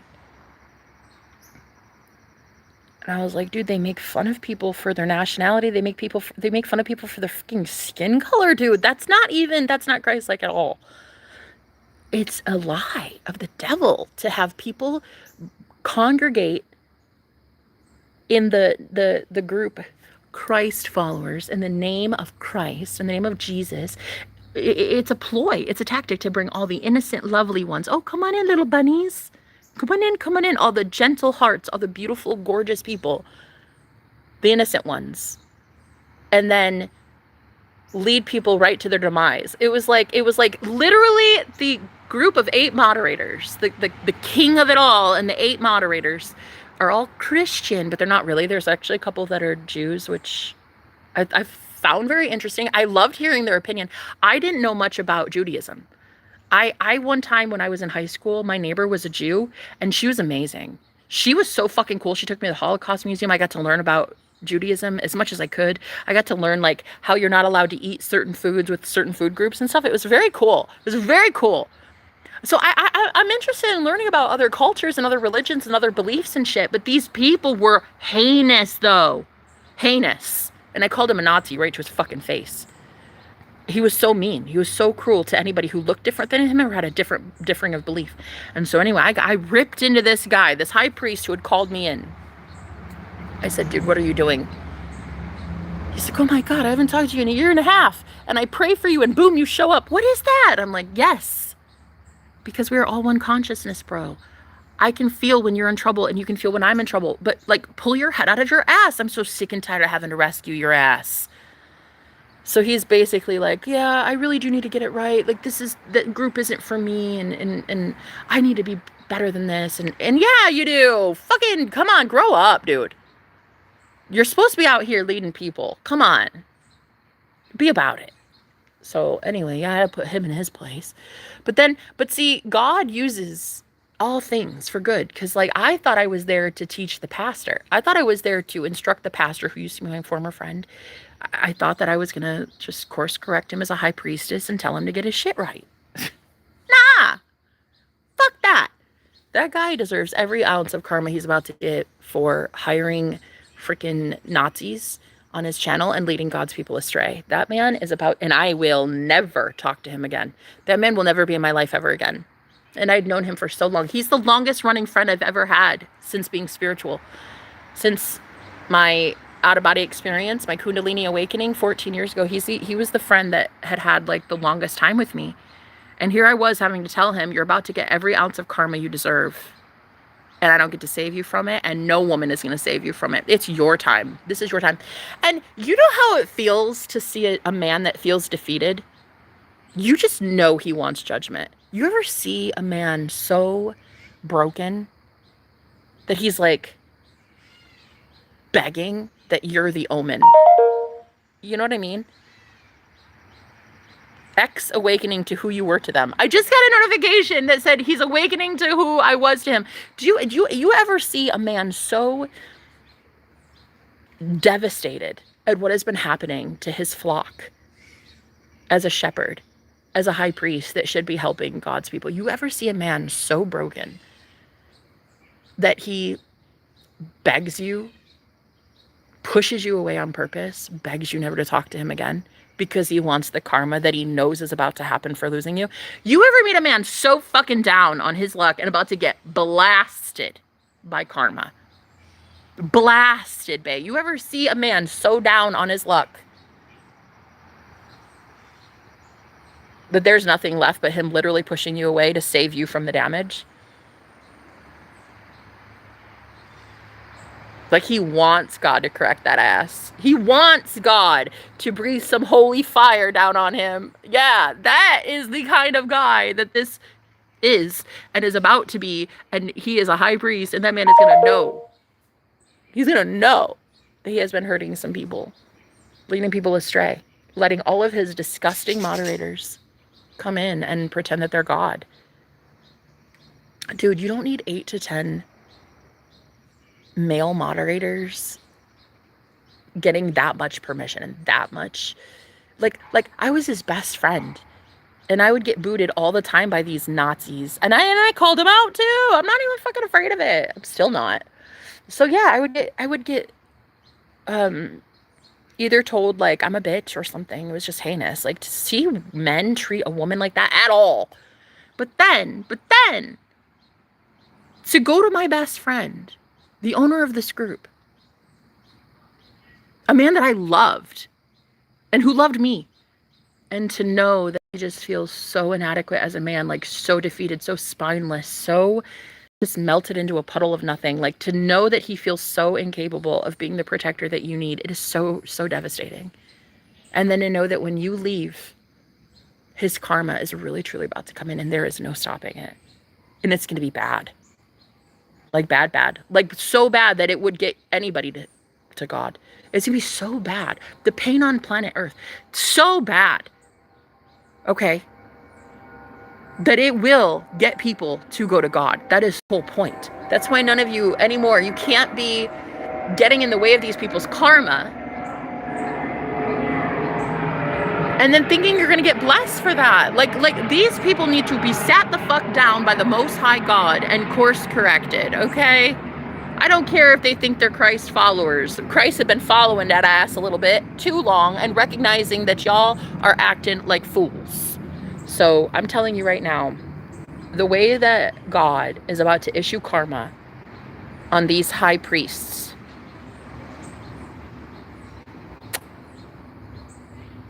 it's bad.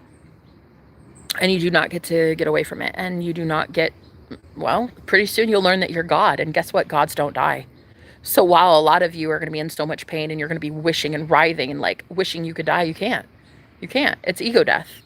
It's the part of you that needs to die to self.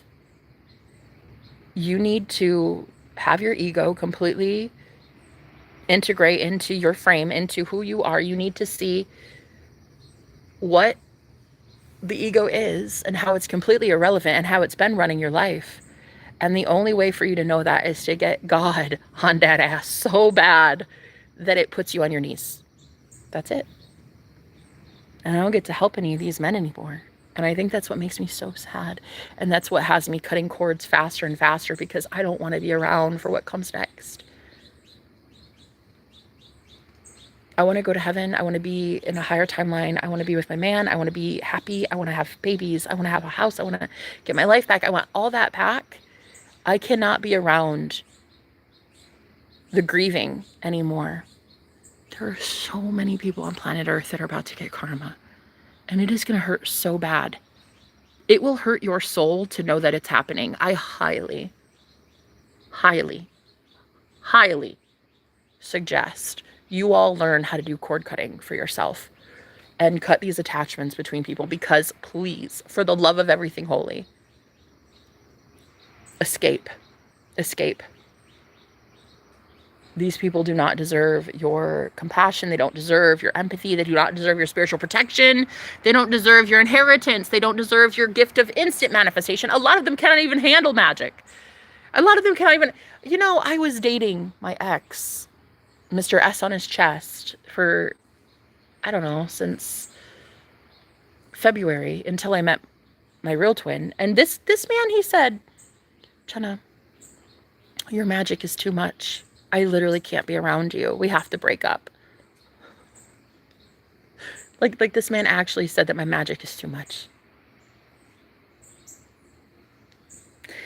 So I was like, am I too much? Am I going to be single for the rest of my life? Because I think that I'm too much. I think I expect too much. I think when it comes to men, I have a way too high of a standard, because I have a high standard for myself. And I'm just thinking, am I going to be single forever? So I had a rebound after my ex. I hooked up with a really amazing guy that was very fun. But then afterwards, I was like, okay, I don't want to keep doing this. I do not want to forever be thinking that I'm not worthy of marriage commitment, like long term. Like, of course I am. I am an amazing wife before I'm even a wife. I'm an amazing mother before I'm even a mother. I'm an amazing speaker before I even have a platform. I'm an amazing everything.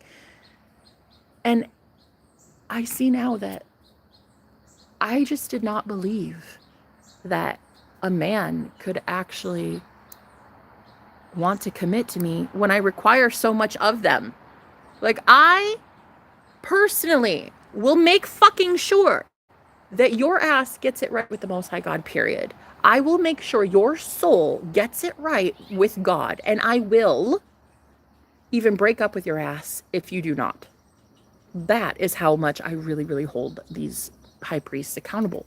And so I didn't think that I would have that experience of finally meeting somebody who's like, challenge accepted. Yes, please keep challenging me and asking me to. And that's what my man is now. He's the type that's like, all right, she spoke, my goddess spoke. What do I need to do? Like, oh, it's so beautiful. Even this morning, he called me. He's like, so how's it going with you? And I was like, pretty okay. Pretty much the best day ever. And he was like, yeah, I just been fighting with myself all morning. Great. I love to hear it. I love to hear it. That's a sign of a healthy ego. When you're fighting off your own ego because it's full of shit. So anyway, yeah, I just never thought that I could actually experience this kind of unconditional love before. And it makes it easier to want to leave that coven and that group. But I was protecting them. I was trying my best to take care of them.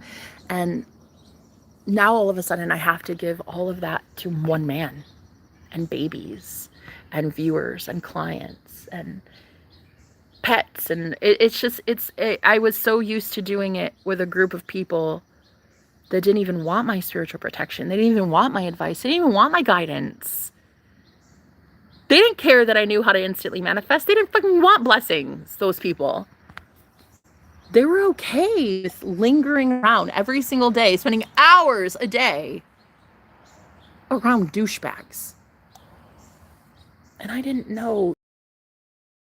Sometimes you just have to pack your bags, baby. Sometimes you just have to say, I deserve better. I deserve better than that. And you're going to bring in all the right people, and it's going to feel so good too soon, very soon. It's like all you have to do, and this is how it is in manifesting. You just have to flood your algorithm with the shit that you want. Amazing friends, people who get you, who understand you, who love you, who unconditionally love you, support you, think of you as the bee's knees. Like, you're going to be replacing all of those lower vibrational people that did not want to grow. And you're going to find the ones that are so hungry for growth, just like you. There's no other choice but that. If you dump the bad enough, the only thing that can show up is good. So just kind of float above it. Like right now when you're looking at the 3D and you're looking at the physical matrix and it's like shit people and shit comments and horrible experiences, just try to float above it and see that whatever you build right now, whatever you focus on right now is about to be your future tomorrow. Like, that will be your fate tomorrow. Whatever you're doing right now is going to fuel your future.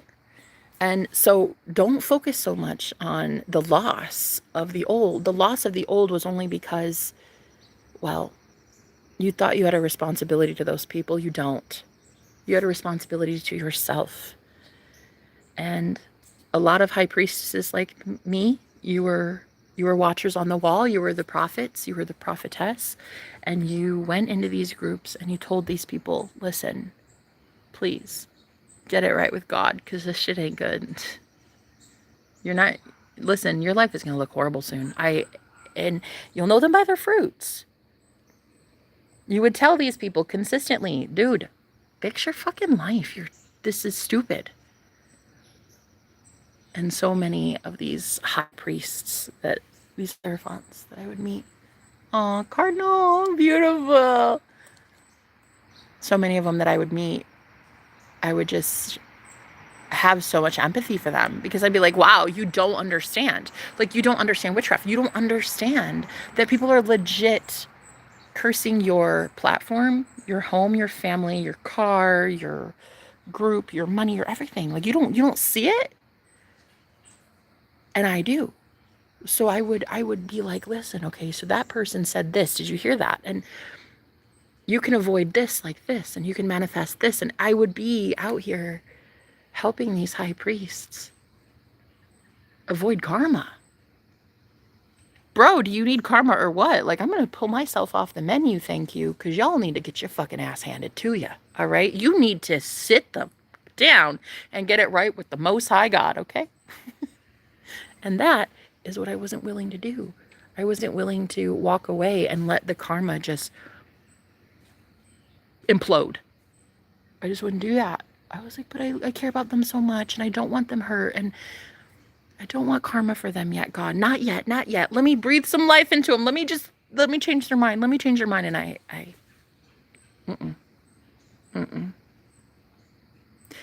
no. It's like Sodom and Gomorrah in the Bible. Sometimes that shit is just evil. Let it go. Let it go, girl. All you can do is fucking cut those cords and walk out unscathed, honey. Go, Power Rangers. Get the fuck out of Dodge. Because those people have some nasty karma coming in. Nasty. Anybody with that much evil in their heart, girl, it is about to be game over for these people in this time. I'm telling you, they've never seen it. They've never seen people who can stay in their own energy, stay in their own frame, stay in their own right mind, stay in their own belief system, stay in their own reality, and not be sucked in to their sob stories, to their, oh my God, but I got a flat tire and I have this bill and I need this help. I don't give a shit if you need help. 8 billion people on the planet need help, and I'm not about to help somebody who has karma like that for days. You're kind of an asshole. And maybe you deserve that karma. I'm not about to fucking help you anymore. I will help the ones that God tells me to help. Period. And I'm just not helping everybody just because they need help. 8 billion people need help. I'm one girl. I'm not about to help 8 billion people. Ain't no way in hell. You know, if you were to win the lottery, say you won the lottery and you won $8 billion. First of all, I don't think that's possible. I don't think anybody's ever won 8 billion yet. But if you did, and you went and gave $1 to every single person on the planet, $1.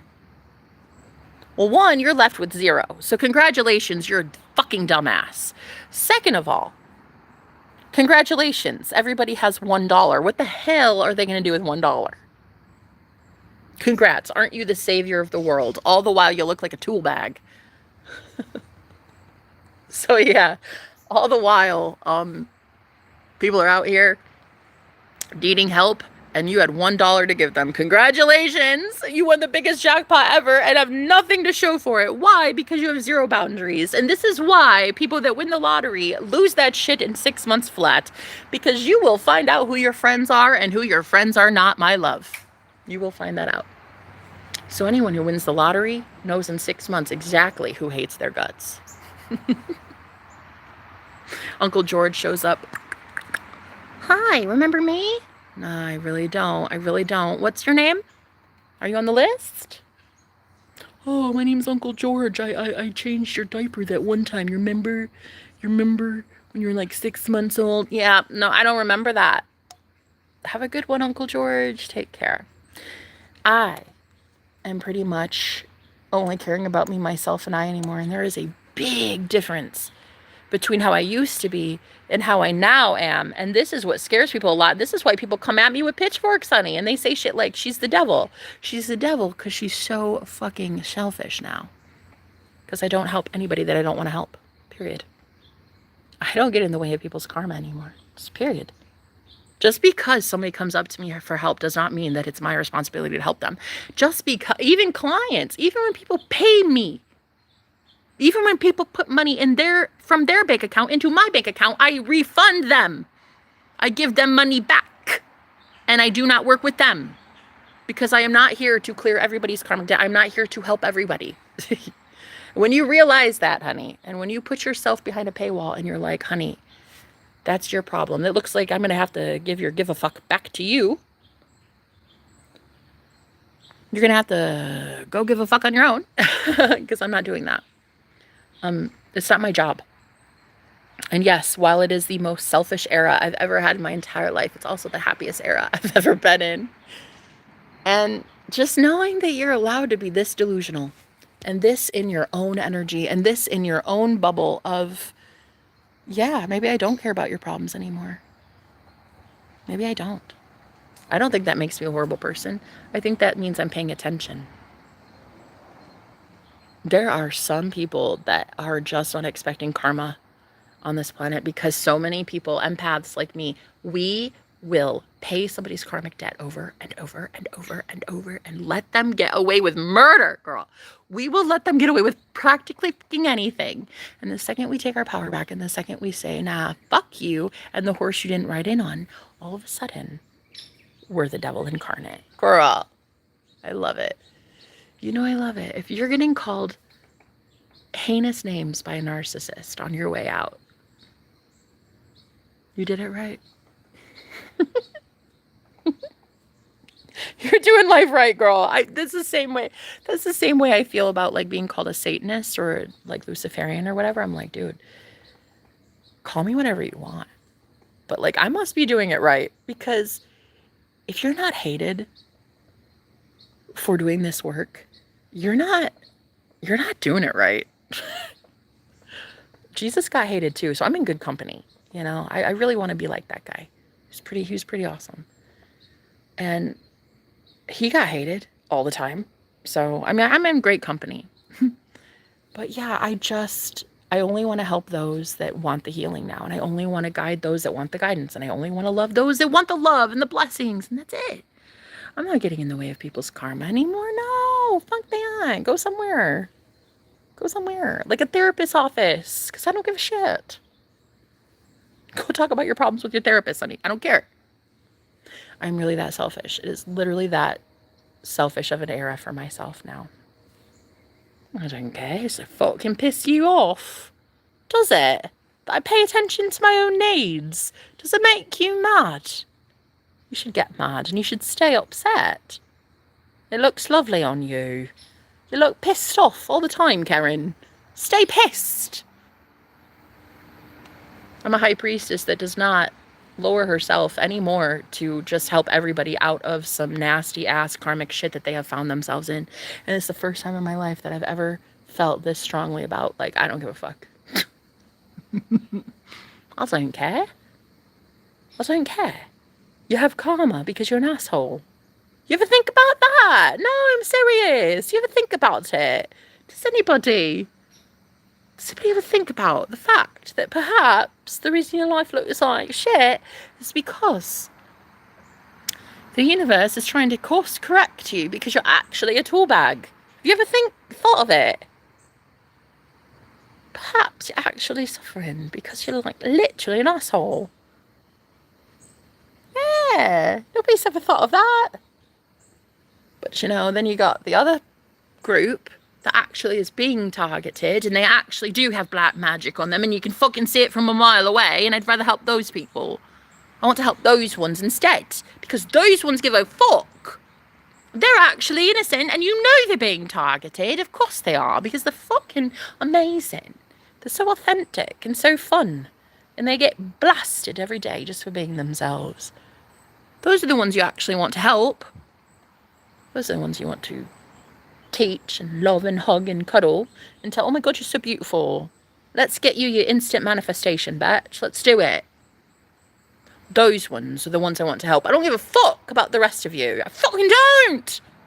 I don't give a fuck. I don't know you. I don't give a shit. You can watch, but you can watch from the sidelines, motherfucker. You're not getting anything from me. Fuck that. Fuck you. I want to give to the ones that actually want blessings and love and humour and kind compliments. And like, who the fuck are you? I don't care. Have you ever considered that perhaps the reason your life sucks is because you're a literal fucking douchebag? You've never considered it? Really? You're telling me you've never pulled your head out of your bum for more than 30 seconds to ask yourself, am I a fucking douche canoe? You've never asked yourself. Well, I don't care, I'm not helping you. Because I'm pretty sure the universe wants to course correct your fucking bully ass, and I'm not about to get in the way of it. Thank you. I'd rather talk to the real ones. I want to talk to dolphins. I want to manifest bees and butterflies and birds and shit like that. I don't care about you. I don't know you. You're actually a bully, and I can feel it from a mile away. And you know what? Do you know what the best part of being an energy reader? I can picture you from 3,000 miles away, you just right here in my chat, and oh my God, I would never help you. Ever. I wouldn't pee on you if you got stung by a jellyfish. I would not help you at all. Does that make me a bitch? Perhaps. I love it. Call me a bitch. I really am one. You ever just not give a shit? And it literally sends every ex that you've ever had through a fucking temper tantrum. They cannot stand it. Like, who the fuck are you? You just changed on a whim like that. Overnight. People are like, who the fuck are you? I'm the goddess. Who are you? I'm the one that was allowed to tell you no for like the last 50 years. I didn't know it.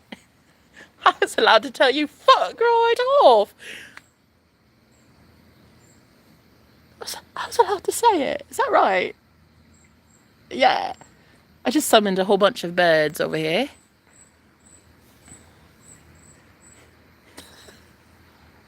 They're all over here watching me like, bitch, are you high?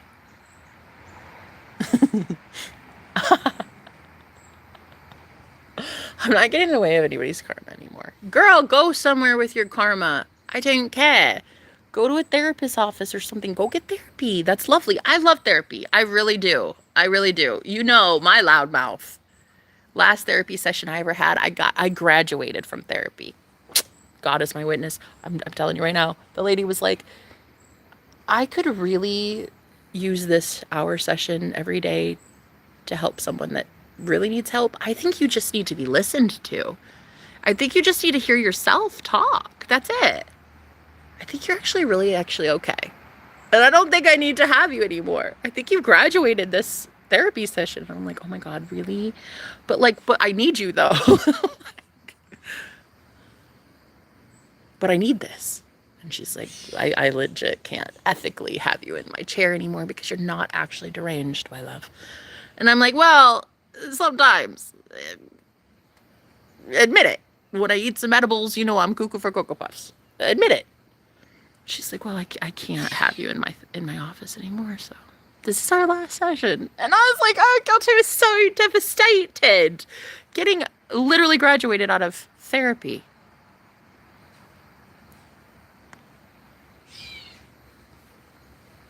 But I thought I was crazy. You were supposed to you're supposed to listen to me, lady. Anyway, she was just basically like, you know, it's kind of interesting. It's just, you really just need to hear yourself talk. And I'm like, oh my God, you're kind of right, because I'm kind of amazing. I kind of love what I talk about. I love that anytime I talk, it fucking makes sense. So you're right. You're right, lady. And now the birds listen to me, and that's it. And then you, because you stick around, and I don't know why, because you have no life or something. What? What? What do you want? This motherfucker just threw something at me. I shit you not, dude. What? Yo, right when I talk to it too, it shuts up. Don't you find that a little peculiar? What?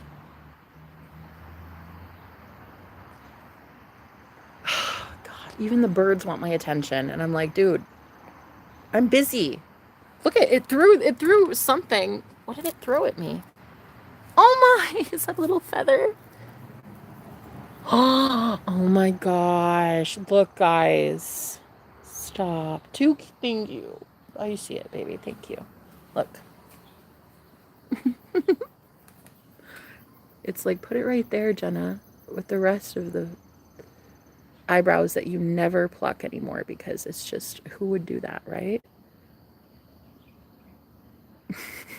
Oh my.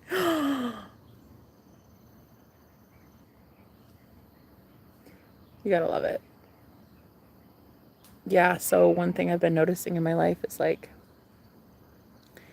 I've been getting it right with God lately. Like, he and I are real tight, and birds sometimes just leave feathers for me because they're so sweet. Like, they're so sweet. And you know, I've been noticing too that I get rewarded and blessed by nature when I start talking like this. But what if that is the truth? Because what if that is true, though? Oh no. What if it is true, guys? I've never been at this stage before. Like, am I a bitch? Don't answer that. Or do. Just answer it quietly. And not to my face, please, because I won't be able to handle you telling me I'm a bitch. But serious, I have never been this like, I don't give a fuck attitude, okay? Ever. Look at this, for real. No. Come on, guys. I think I've got something going on here. We gotta get like some feathers and glue them to our eyebrows and like make a statement. I love this. I'm gonna try it. I'm gonna try. Are you high? No, I'm not. Unfortunately, my vape pen died, so I'm not high anymore. But I was at the beginning of this live stream, which was about 2 hours ago or so. But my stream just ended and then it started up again. So I don't know how long I've really been live.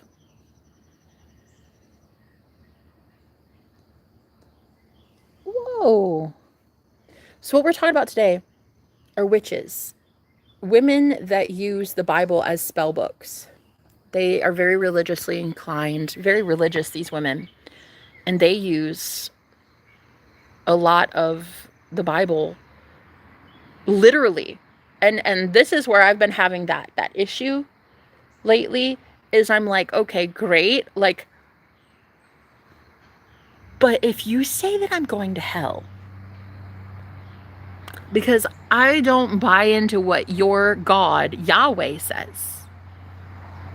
Because honestly, listen, and this is where I don't have a lot of friends. I don't have a lot of girlfriends. I'm going to tell you why. Because in the religious community, in the spiritual community, I'm a witch that loves Christ. It's very weird, right? It's like you're hated by both sides. You're hated from the religious group, and then you're hated from the witches that don't really appreciate that you use the name Jesus.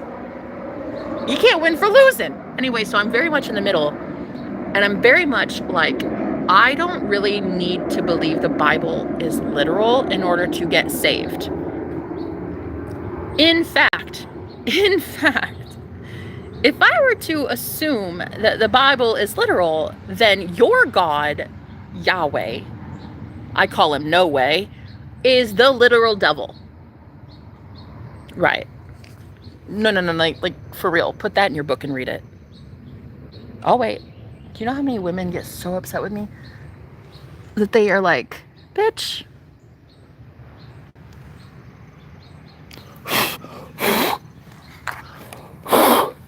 Yeah. They get angry with me because I say the truth. This is how I see it. Why would you think that a book you paid for with your money, because you wanted it, right? You decided. You paid for that book at Barnes & Noble or Walmart or wherever you bought it from, Target. You put that book in your life to give you rules.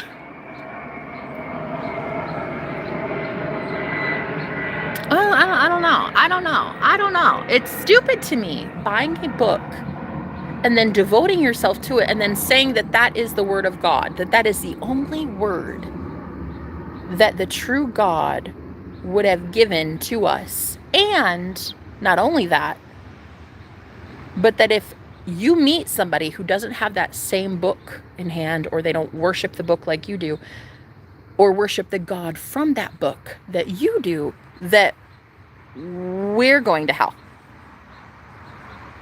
A hell that your God created.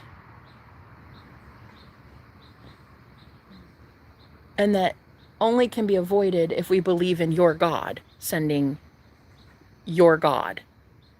Can we be saved from your God? What if I just say no to all of it?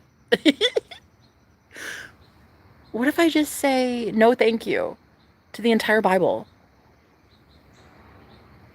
Right. What if instead I say that the Holy Bible could have been edited? Definitely could have been. Why not? You go to a Walmart and you see 12 different versions of the same book, and you're telling me that shit can't be edited? Please. Anyway, so I have to believe that your narcissistic God, okay, the one that deliberately destroyed innocent children and women in the Bible, I have to go worship that guy because you told me to. And if I don't, he will send me to hell.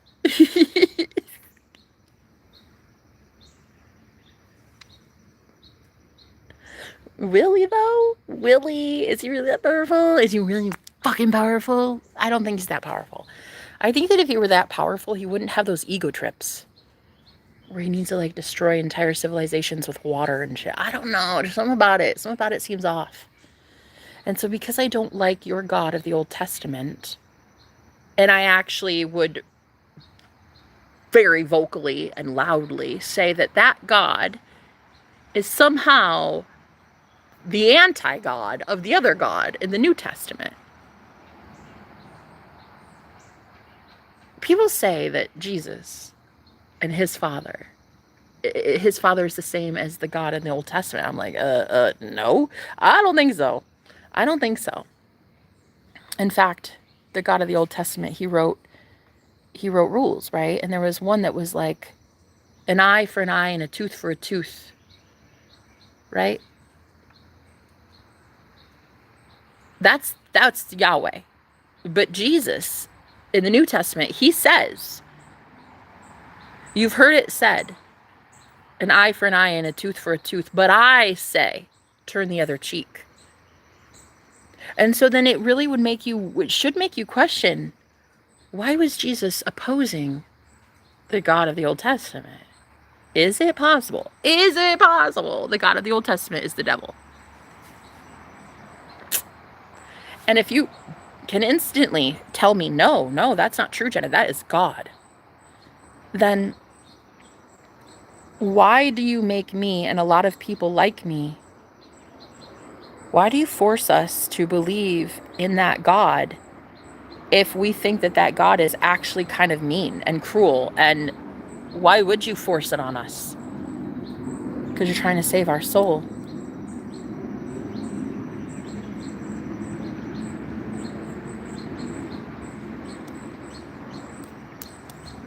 That's the equivalent of you trying to introduce me to your husband, and your husband's an abuser.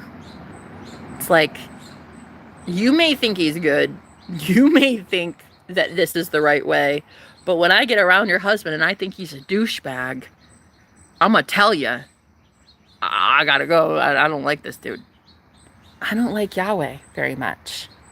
And one of the most recent experiences I had with Yahweh was when one of his messengers, one of his disciples, prayed in front of a whole bunch of people that I would go blind.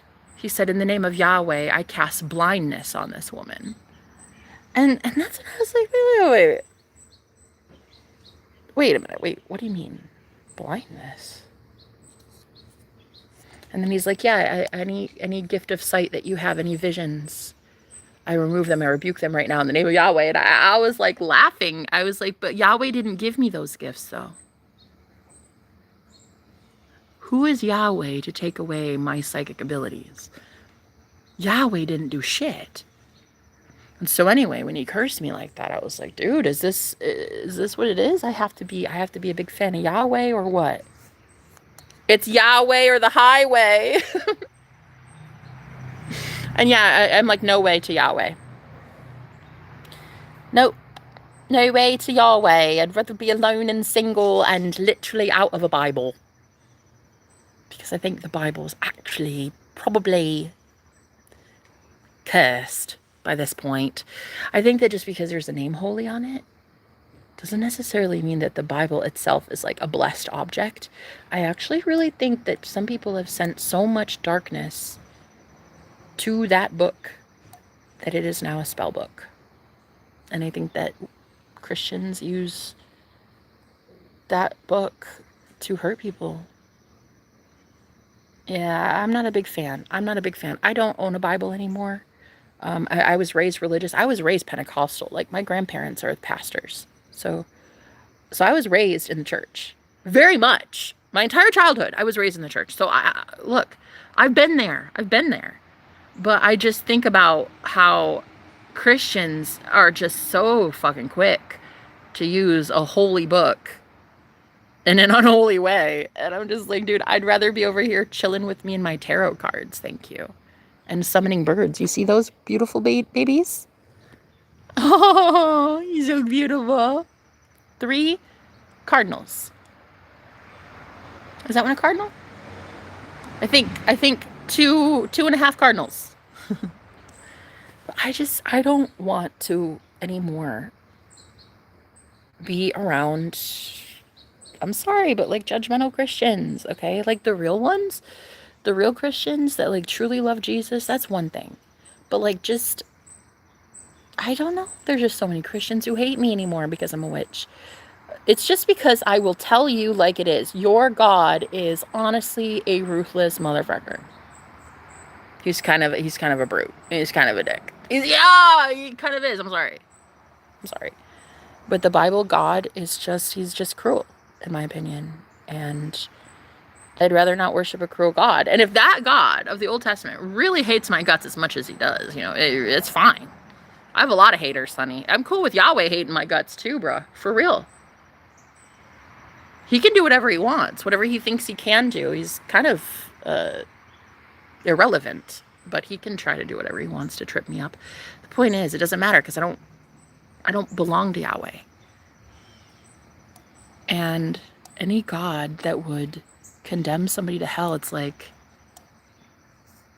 I don't really want to fucking be a part of it. I don't care. I don't care. You can't prove to me that hell, a fiery furnace, is a real thing. I've been to hell. I've seen what hell is. I absolutely know hell exists. But I also know that your God didn't put me there. I put myself there. I put myself in my own state of hell. Just like I put myself every day in my own state of harmony and nirvana and heaven on earth. I'm God and I can do all things. I can both ruin my life if I want to, or I can make it better if I want to. I have the power and the control in my reality to do what I want because I am the Most High God of my reality, not some God of the Bible.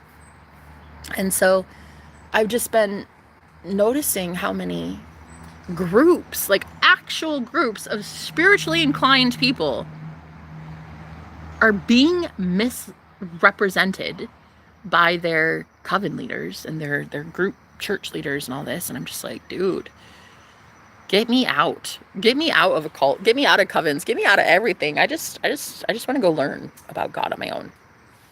Like with a bird that just dropped something, threw something at me, and then I look down right where it landed and there's a feather. Like that. I want to see that. I want to see God like that, you know? Anyway, I just wanted to make a public service announcement and tell a whole bunch of people what's going to be happening soon on the planet. And a lot of these religious leaders, in name only, I mean, sure, they've got a book that they bought at Walmart. So do you. You have the same book. And they keep reading it to you literally, honey, every Sunday. And it's like, why do you even need to go to church for that? You could read it literally anywhere. They don't have another meaning but the literal interpretation? Okay, that sounds about as dumb as can be. I can read it literally. I don't need a pastor to translate shit for me if I can read it literally. What I really need is the Holy Spirit to show me that the Bible is alive and can talk to me through the Word of God. But the Word of God is made flesh.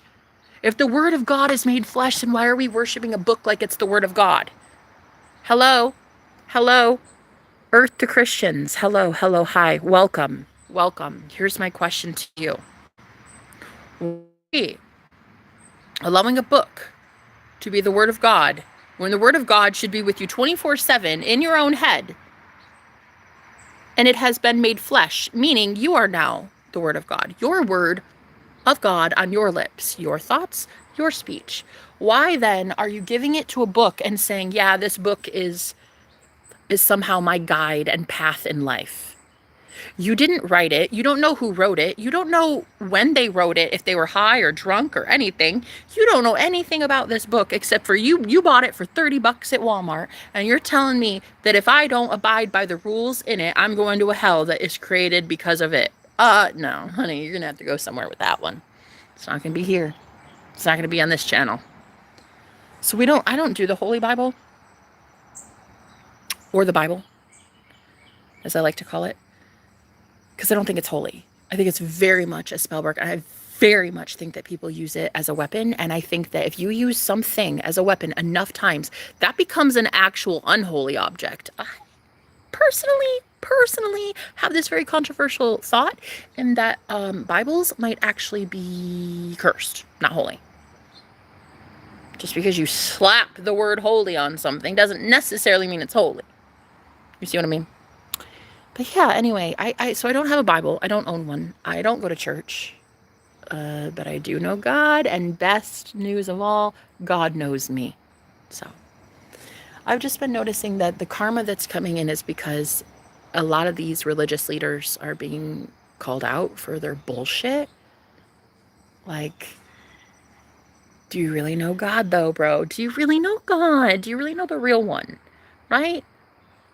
The one that at rock bottom when you had nothing and no one, that one, that one. Do you know that God? Do you know the God that feeds the sparrows? Because the God that feeds the sparrows is the same God that feeds you. Do you know that one though? Because there's a lot of people that think because they have a Bible and a degree from GotJesusUniversity.com that it makes them the vicar of Christ, honey. And I'm telling you right now, it does not. It does not. So many of these leaders that think they are somebody and they keep leading people astray, honey. And it's because you never knew a damn challenge to save your life. You never had a challenge in your life. You're born with a silver spoon in your mouth. You never had to go experience anything about life. Got a lot of these 20, 21-year-olds out here preaching and promoting life experience. And you're like, dude, you're still wet behind the ears. Like you just came out of your mom's womb like yesterday. What are you doing teaching us hardcore life lessons?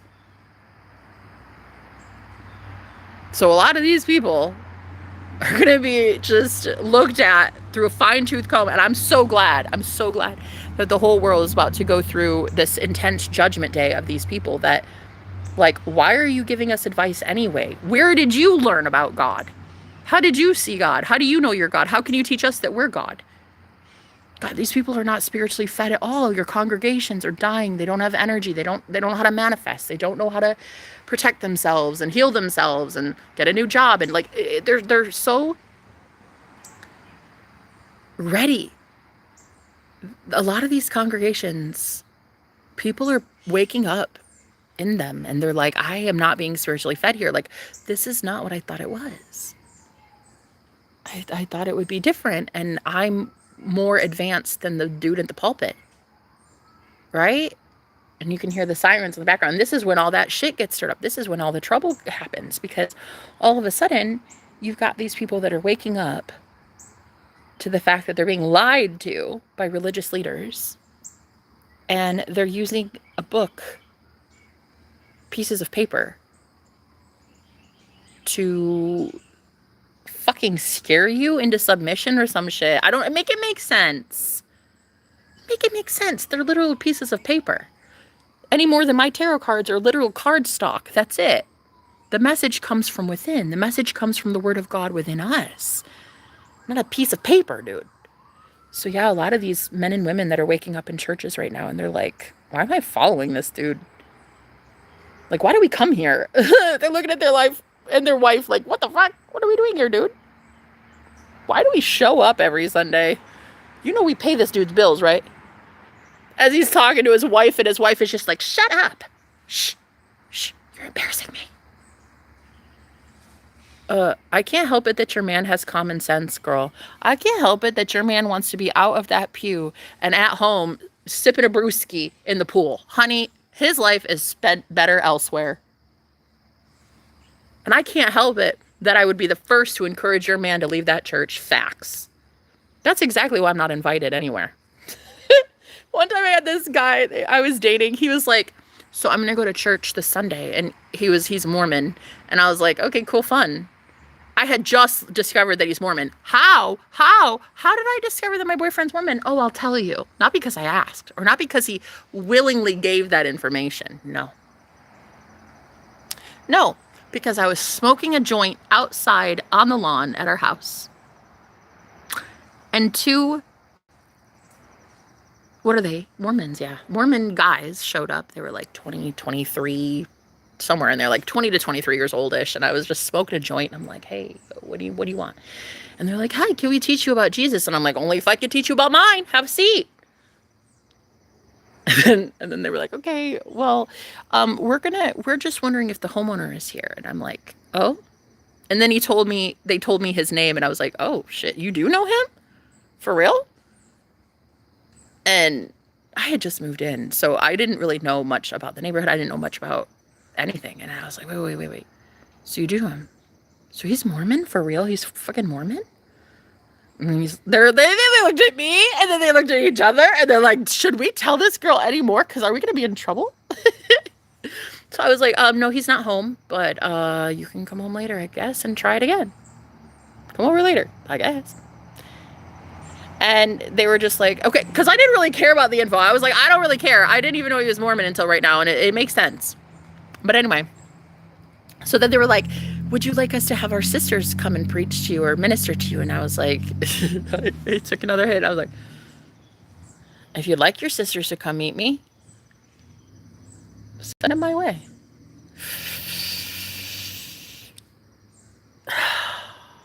They were like, okay, well, we're going to go now. You have a good one, lady. You too. You guys take care. Great time. Great time. Anyway, that's when I realized my ex was Mormon. And so then he invited me to church, like, I don't know, a couple weeks later. He was like, listen, so I'm going to church on Sunday. And I'm like, listen, I'm not.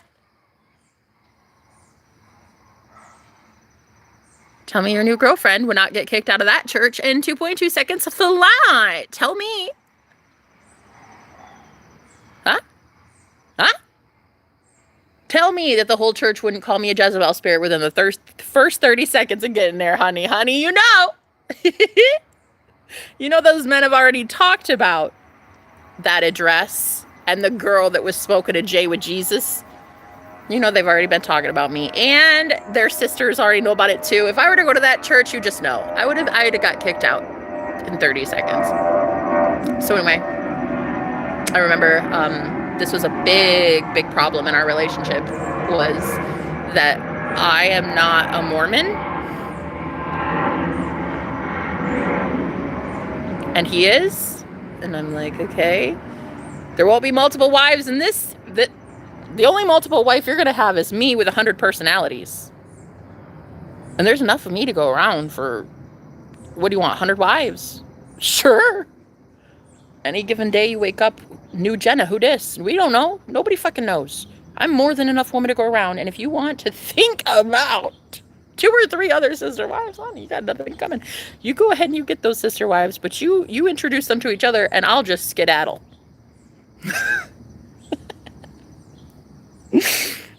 Yep. Bye. No, serious. Block that man so fast. Yeah, no. This is gonna be a negatory from me, okay?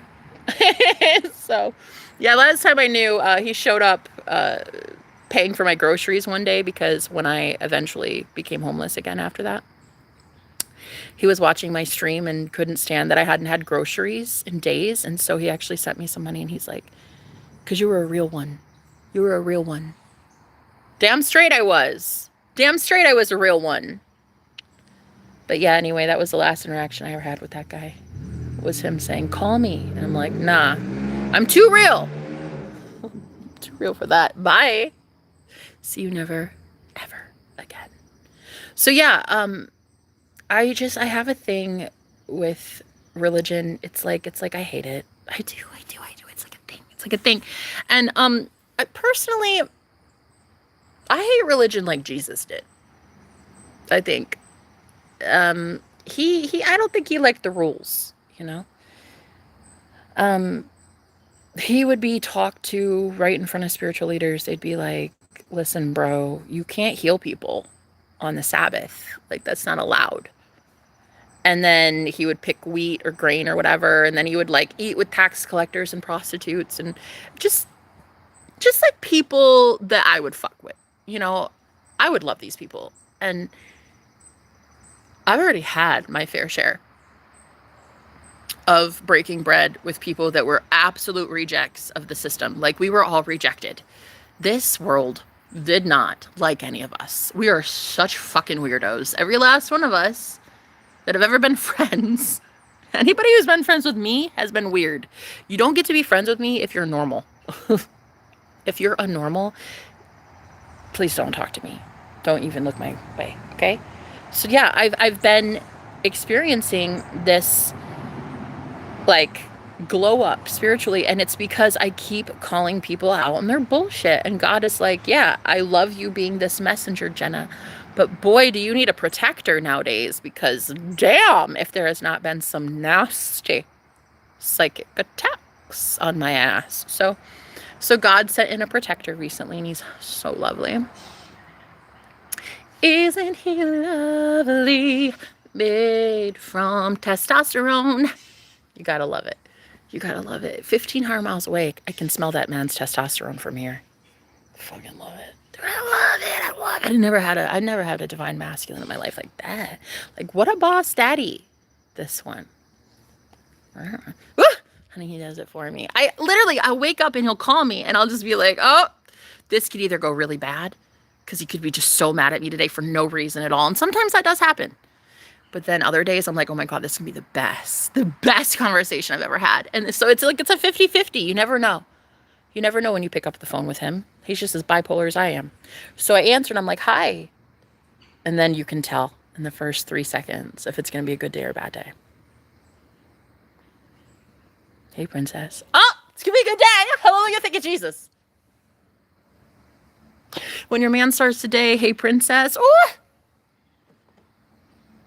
hallelujah.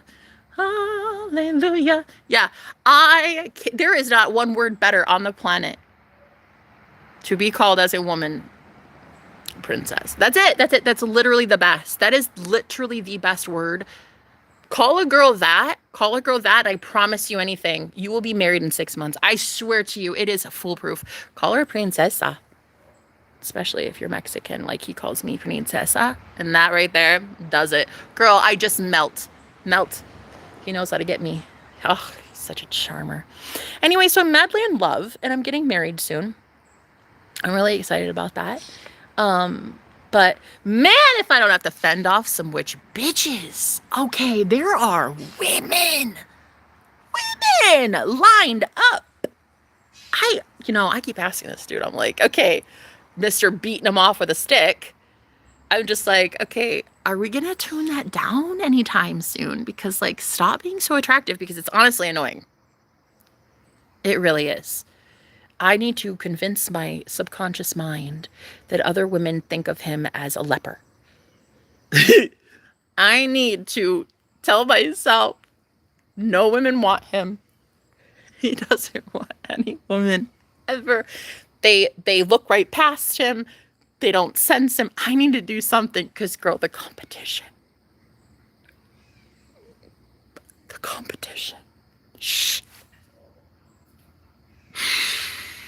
One of the women that it's no competition, but it is kind of a competition. One of the women that he has been with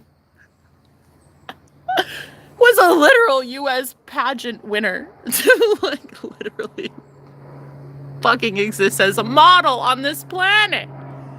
Right. And so I'm here looking at myself a little too judgmentally, and I'm like, girl, you haven't even plucked your eyebrows in a whole month. You sure this guy wants you? And then he keeps reassuring me. He's like, yeah, no, it's you, Jenna. You're the one I want. I'm like, why? Why me? He's like, because you're amazing, because you're authentic, because you're epic. And I just have not believed it yet. So all of a sudden there's still this like, am I getting punked? This is a joke. This really cute, attractive guy who literally was dating a model before, like for real. This man was me. Yes, this is my big break.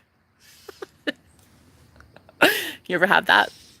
Yeah, it's like, it's just so unheard of that you have to wonder the fuck happened to you. Where are you? What world are you in now? Because all of a sudden everybody is paying attention to me. Everybody's like, why is this girl so important? What is happening? How come her life looks like this? Why is it shifting in this positive way? What the fuck? And I don't have an answer for you. I do, but you wouldn't believe me. You wouldn't believe me if I told you.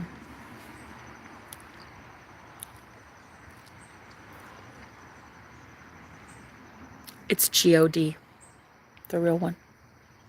Facts. 100%. The real one, girl. I'm talking the real source. I'm talking the real God.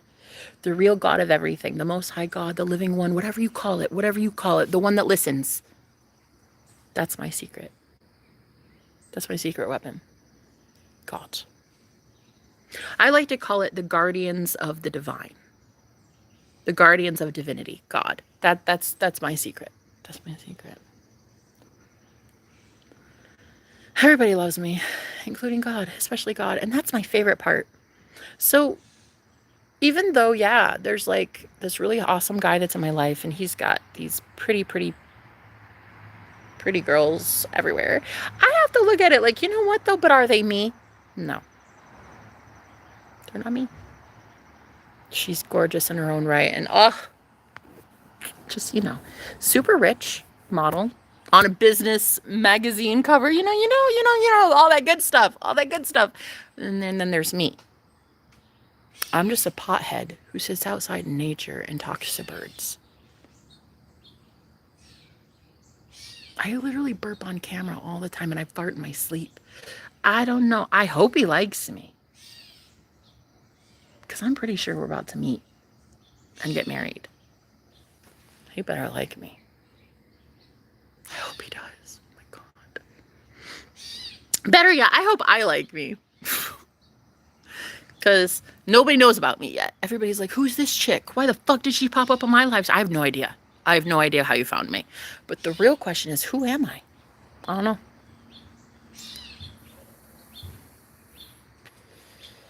Da-da. But we're about to find out. Are you ready?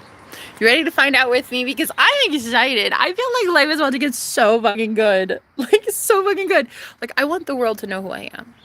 I want you to learn who Jenna the Magical is. Because why not? I'm amazing. I'm amazing. I love myself. I love what I'm about. You don't have to love me. But you do have to watch me. You have to watch me love myself. You don't have to love me. But you have to watch me love me. You know? But anyway, I'm having this, what I would call, like a bit of a midlife crisis into where I'm wondering, can I love myself even if this new man doesn't? Because man, if that is not a challenge, I'm really asking myself, what do you want? Can you shut up? Anyway, can I love me even if others don't? That's the real question. And so I just like hearing myself think. Sometimes I like hearing myself talk. By the time I've talked like this for 2 hours, I'm like, oh my God, I figured it out. I'm not the problem, I'm the solution. Sometimes you just have to hear yourself think. And when it comes to this amazing new guy that's in my life, he's so good, he's so sexy, he's so fucking amazing that I'm scared. A lot of people think he's amazing. How many people think I'm amazing, though? That's the question. Not enough. So here's Mr. Popular. And he's beating him off with a stick. Yeah, he's like the sexiest man on the planet. Oh my God! Girls. Johnny Depp. Kit Harington. Orlando Bloom. Leo DiCaprio. All of them morphed into one man. Oh, right? And if I don't think of myself as worthy of having him, oh my God, I'm going to get chewed up and spit out. These girls with all their fancy clutch handbags and their size 2s and stilettos and beautiful, gorgeous model bikini ready freaking bodies. And then here's me. I'm like, I got this in the bag. Hell yeah. But I'm just normal and like average and very just normal. And then I'm like, I'm looking at, I've never had like a sexy man that like, girl, I never had a somebody before. An actual somebody. Loving me as a nobody. That's how it feels when God loves you, though. When the Most High God knows my name. And you're like, why? What did I do? I don't even deserve this. God's like, yes, you do. You deserve so much more. You deserve the best, and I want to show it to you. And so it's a big worthiness issue right now, and I feel like that's what it is with twin flames coming into union. It's a big worthiness issue. It's like, sure, there may be prettier girls or thinner girls or girls who are more successful or have more money or whatever, but like, are they you? Are they you? No, they're them. Beautiful, great, but are they you though? No, fuck no, they're not. They're not you, bitch. And you gotta know that. You gotta know that when you get this divine masculine and you're like, girl, you gotta know it. You have to know that that man begs for you 24/7. Like, you have to know, and it has to be so deeply intrinsic in your fiber of your being that that man, a Greek god looking motherfucker, wants you and only you. And if you don't know that, they will chew you up and spit you out. I'm telling you, these witches, honey. Not all of them are actually witches either. Some of his exes are just girls that are just very powerful. And there is one in particular, though, that is very much giving witchy vibes. And so, like, man, they will chew you up and spit you out. If you don't know who you are and you don't love you for you, bitch, they will fucking tear you up. And especially, I'm moving out west to be with my man, and he has huge family.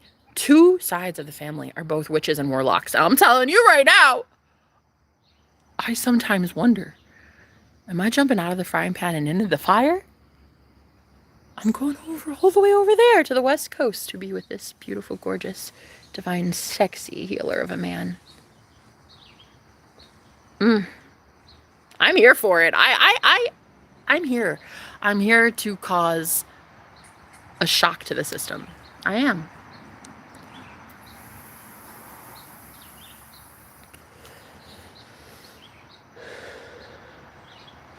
I'm here to be both what you need and what you've been wanting at the same time. I'm here to be both a breath of fresh air and the reason that you get it right with God at the same time. I'm here to show you that you have been settling for far too long in your life, and it's because of fear that you have decided to do so. And it's okay. We all do that. We all have fear, you know? Mainly for me, it's, am I worthy enough? Am I pretty enough? Am I sexy enough? Am I rich enough? Am I this enough? You know, it's like that. But when it comes to love, sometimes you just have to take the risk. You just have to do it. You just have to do it. And you just have to know that, like, I'm going to go into a world, a brand new world. Like, Aladdin is taking me on a magic carpet, bitch, and I'm going to this brand new world full of witches and warlocks and wizards. And you just have to, you are seriously that amazing. You are so fucking cool. Of course you're going to go there. And of course you're going to knock their socks off. Of course you're going to be the life of their life. Of course they're going to fucking love you. Hello, it's you. Duh. You have to know that. You have to know that. Okay? You have to have that level of self-concept. Like, of fucking course they want me. Of fucking course he's obsessed with me. Of course he wants to marry me. Duh. It's because he's paying attention. You have to know that, because I'll tell you, you know, and you're going to be on some model cover magazine. Girl, nah, I have stretch marks for days, okay? Things that used to be a little bit more perky up north fell south when I lost over 100 pounds, okay? All right?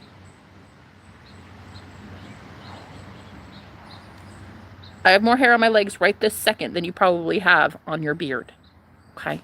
I'm very normal. I'm a very normal person. I'm a very normal girl. And I'm going to go all the way into a not so normal situation, and I'm hoping they fucking like me. And if they don't, they are going to chew me up and spit me out. I'm kind of terrified. I'm not going to lie to you. I'm not going to lie. I'm not going to lie about how scared I am of my boyfriend's family. Listen, I am scared, though. I'm allowed to say I'm scared.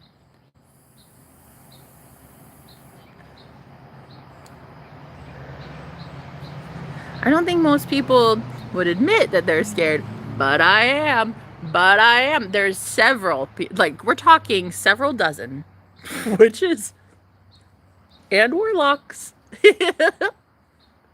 And I am going right into the lion's den, and I'll tell you, it could end very badly, especially if I don't know myself, and especially if I don't love myself. I better start loving myself. So they will be able to say things about me, and I will believe that it's true if I don't first love myself enough to say, nah, that's just a projection. No, that's not true. You have to love you first to be the curse breaker, you know? Oh, are you watching me?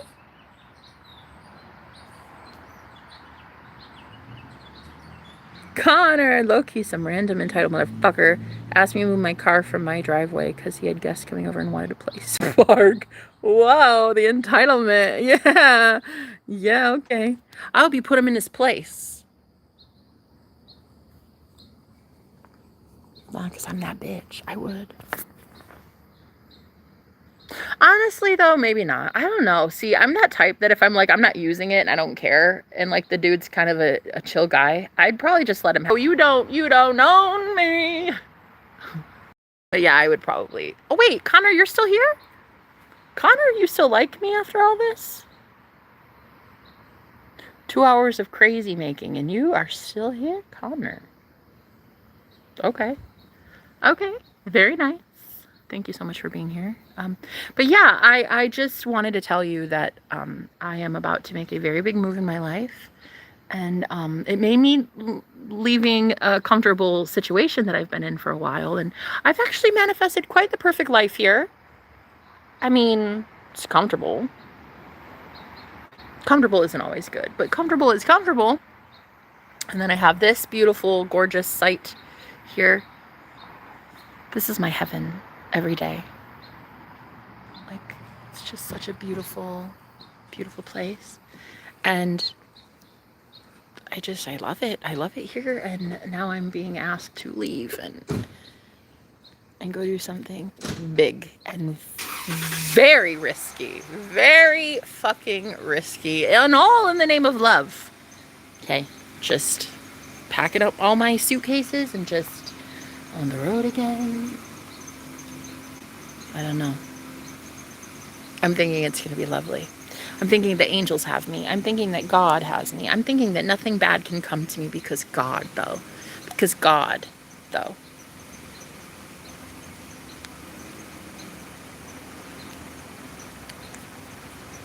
But I'll tell you what. One thing that is terrifying is going into a group of people. Like a big, big, big ass family. Okay?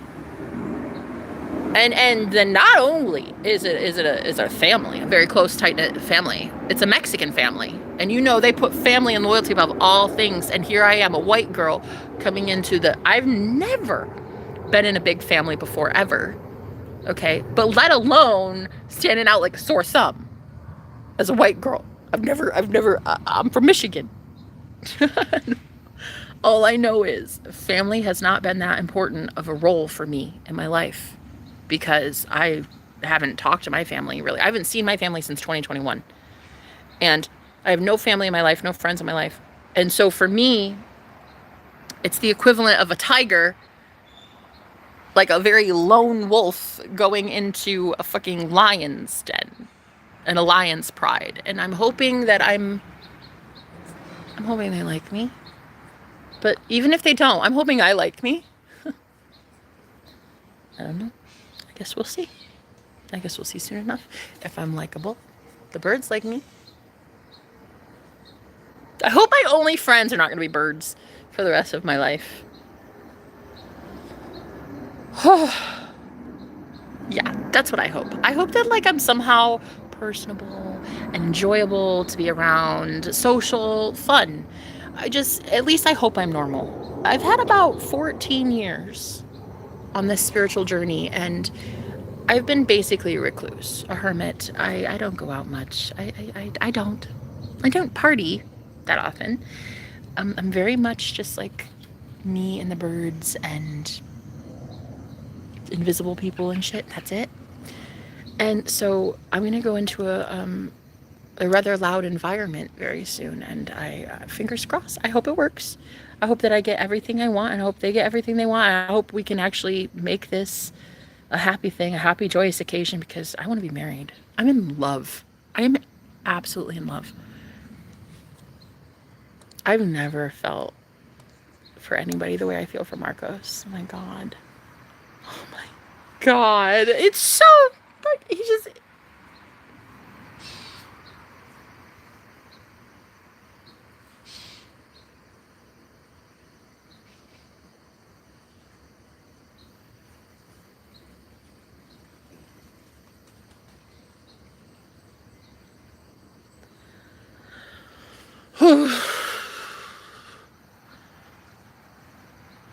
I hope it works. I'm sure it will. I'm sure it will. I'm sure that if God leads you to it, God will lead you through it, you know? I've definitely never been this obviously different. Obviously different. I've been kind of hidden away for so long that, like, people know I'm different, but just a few select people know I'm different because I'm normally just in like a teeny tiny corner somewhere and just pretending that I don't exist and blending into the wallpaper. And all of a sudden I'm coming out and I'm like very loud and proud about who I am. And I've never been in a family that has their own beliefs. And I'm definitely, I have my own beliefs. And I don't know how it's going to go, you know? But I'm here for it. I'm here for the chat. I fucking love it. And you know I'm going to love it too. Because you know sometimes you just need that new energy. You just need new. Your soul can literally feel when it's time, when you've graduated. Like, your soul fucking knows. You know? Like, you can't play it small anymore. You can't keep holding back. You have to have a fucking better life. You have to give it to yourself. And so there's just this risk that I'm going to take soon, and I've been here. Oh, Connor. I love you. Thank you so much for that. Thank you for being here. Thank you for being such a rock star in my life. I love you, man. But yeah, I'm just gonna have so much fun soon, and I know it. I know that it's gonna be good.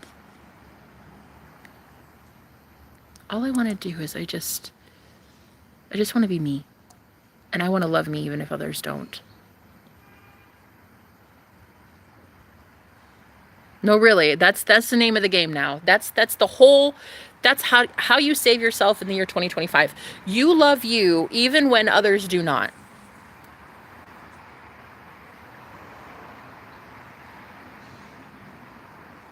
You defend you even when others won't. You stand up for yourself, you know?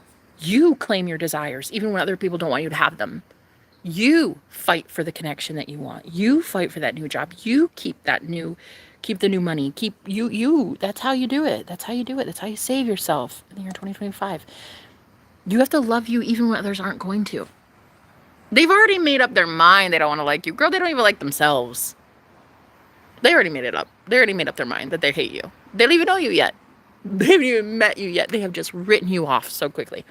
But if you can love you, changes the whole game. You laugh at your own jokes. You enjoy your own company. Even when you're feeling like a hot mess, you haven't washed your hair and you're wearing fucking sweatpants. Yeah. Well, if you can love you like that, you can do anything. If you can love you at rock bottom when you had nothing and no one, and you can look at everything that you had to do, even the embarrassing shit to survive. Like, I had to do some embarrassing things along my journey. Some things that most would be ashamed of, but I had to do them to survive. And even loving myself at that level and being like, I was God even then. I was beautiful even then. I was beautiful when I had to do those things even then. I was beautiful and I was worthy then. At rock bottom without anything. With pennies to my name. debt collections, no house. I was living in a car, in a shelter, and Airbnbs, and even still, I mean, an eviction notice, all these public breakups, all this shit going on, and I still knew that my address doesn't make who I am. My bank account doesn't say who I am. The clothes I wear are not determining what kind of person I. Are you fucking kidding? A goddess is a goddess is a goddess is a goddess, no matter what the fuck kind of 3D experience she's been through, no matter what garbage her life has been so far, she's still a goddess, period. Fucking facts. And then having to live like that so boldly and say, I don't care if you disagree with me. Bitch, I have a crown. Period. You can't see it yet. It's okay. It's not for you to see. It's for me to wear. It's for me to enjoy. It's not yours.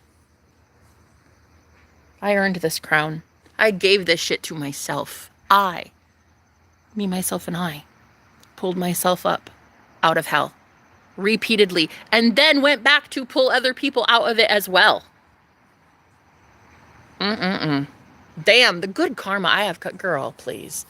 Please, the good karma I have coming in on this ass. And I'm telling you right now, anybody who sends me anything but love is coming back to you 1,000-fold, period. I don't care who you are.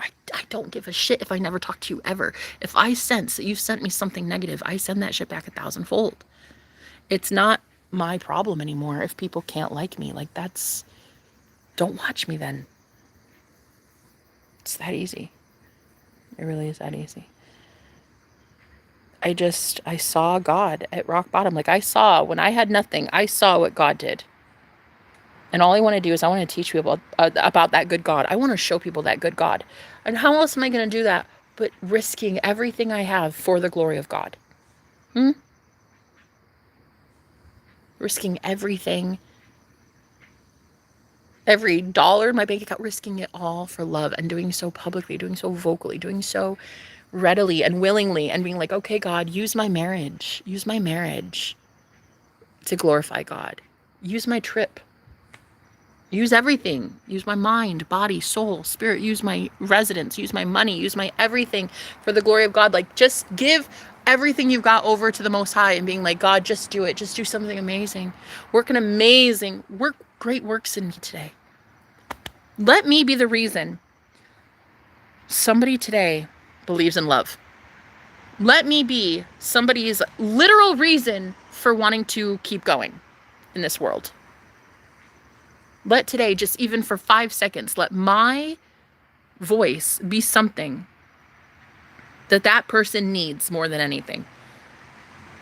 And giving yourself that and asking God, please be that. Like, please, God, be that God that loves me so much that I am your servant. I know that it's so humbling. It's like, let me be nothing and no one to myself. Like, let me be none of me and all of you.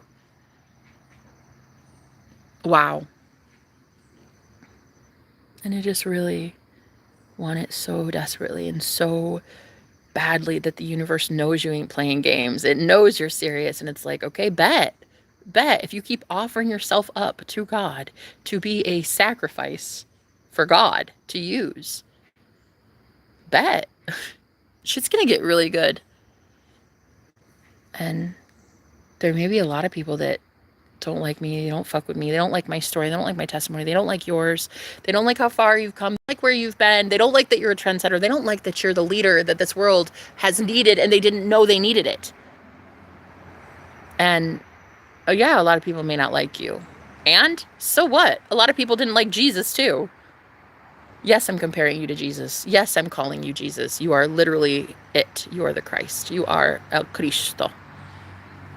You are the one that has descended into hell, into the 3D physical mainframe, this matrix, this video game. You came here, lowered yourself vibrationally to be here in this 3D matrix called the prison planet of Earth, and then you decided while you were here you wanted to live for God. Tell me that's not a sacrifice. Tell me that that's not painful as fuck. You want to be down here in hell on earth, being pure light? Are you serious? So anyway, yeah, that's what I've been dealing with. I've been dealing with this overwhelming urge to be myself and be happily myself, even when a lot of people are not exactly thrilled with me. And now I'm going right into the fucking lion's den, and I'm scared. I am so scared, you guys. This next phase for me, I don't talk about how scared I am.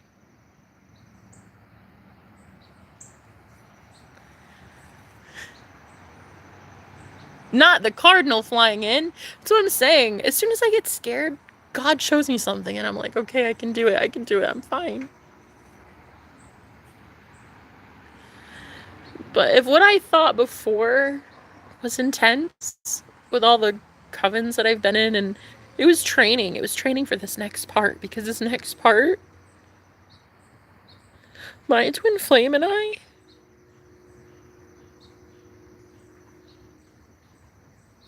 we have literally been cursed our entire lives by our families. And I have to go right into it and look the devil right in the eye and be like, okay, which ones of you cursed us?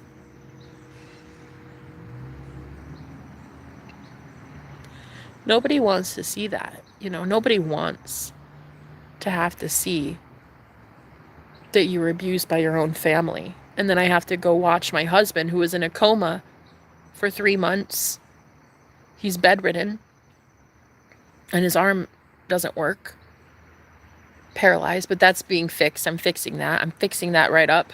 His arm does work. I'm getting it there. There's twitches and twinges and things. Finally, I'm getting it to work. But the point is, seeing that my man was cursed by spell work for so long, and then having to go right into the lion's den and look at every single person that has been involved in his life and not hate them. And not hate them. And them not hate me naturally for also being the girl that is taking him away from them. It's such a delicate thing. Twin flame union, it's so delicate. It's like coming into holy matrimony, coming into union with your person, but realizing like the entire family is being judged by God. Like, why was my husband poisoned into a coma? Why was my husband shuffled around between doctors and hospitals and just for 3 months being carted off, shuffled around? Like, that man is surprised that he's not dead. I'm surprised he's not dead. You can't kill a god. That man is a divine being, and you can't kill a divine being. That's the thing. They didn't know that. They didn't know that he was divine when they did it. But now he's coming back out of literal witchcraft, like literal curses and shit. And as I'm getting nearer and I'm getting closer to him, I'm being introduced to his entire family. And I'm not a big fan. Sometimes I hear things and I'm like, I don't like that. I don't like what you do to him. Period. I don't like what you have done to my husband. I don't like that it took me being in his life for just 4 months for him to like want to try at life again. Like, there should have been somebody here loving him. There should have been one person at least that could have healed him. There should have been something. There should have been something. And there wasn't. And there wasn't. Because who is going to save but God? Who is going to save but God? What is going to save but love? So God is working miracles in our marriage. And I'm just like, I see so clearly what happened. How many people truly, unfortunately, and until now, accidentally cursed my twin flame.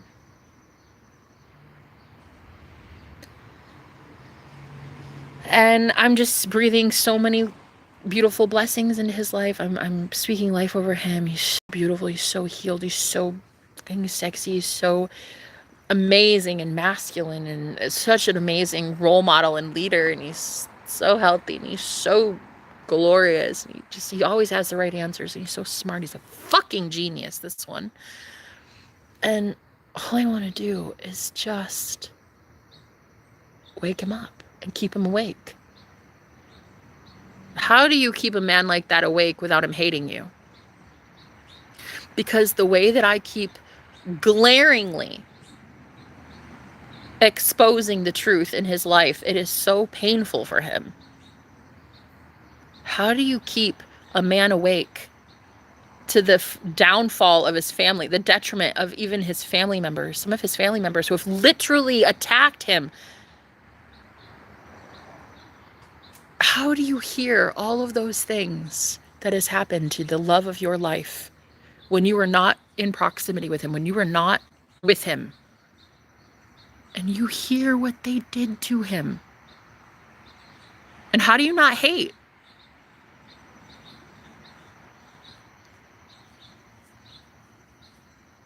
How do you not look at what they've done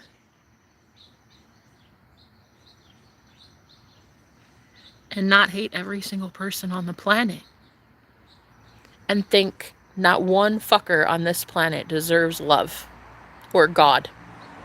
And if I work for God, I want to shut that off completely and not let any of humanity know about God's goodness, because that man shouldn't be as up Schitt's Creek without a paddle as he is right now. Makes me mad. It makes me mad that one of my viewers the other day, she came on my channel, she was homeless and 75 pounds. She's 19 years old, and she came onto my channel at 19, weighing 75 pounds and being abused by her own mother, an emotional manipulator. And I get so mad, and I get so mad, and I'm like, you know what, God? These people don't deserve you. These people don't deserve goodness. I'm serious. Some people do not deserve the good God that I know, period. That's the fucking truth. And a lot of people would disagree with me on this, and they'll be like, how dare you, Jenna? Everyone deserves God's mercy. Everyone deserves God's goodness. Everyone deserves blessings. Now the fuck they don't. Some people are just assholes. And some people don't deserve to be blessed for being an asshole, period. And I'm so sick and tired of knowing that my man is suffering every single fucking day.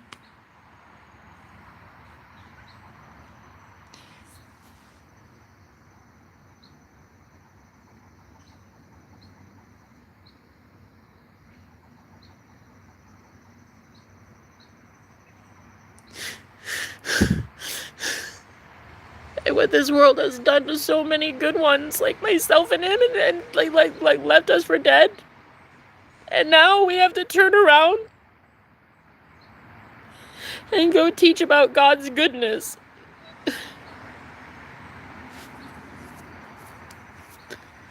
We have to literally go back and teach about how good God is. The same God that brought us together and is helping me marry my soulmate. I have to go and tell the world about how good of a God that is to these barbarians.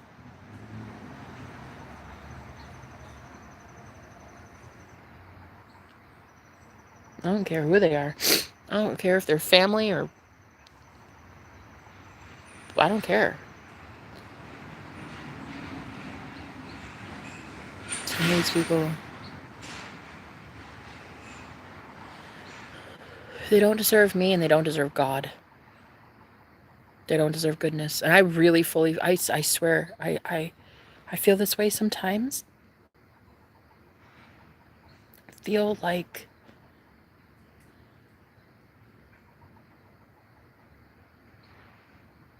the way that my man cries because he can't leave his bed, and he wants to be out there doing something crazy in this world and making a name for himself and being something potent and powerful. And I mean, there's one thing that he's got going for him, and that's that when God sat his ass down, his mind became the sharpest weapon he has. I mean, hey, when he physically couldn't do much, his mind was becoming fucking super computer, super powerful. And so now he's the strongest mentally, but when it comes to the physical, he feels like a failure, and he feels like there's not much, and it just makes me so sad.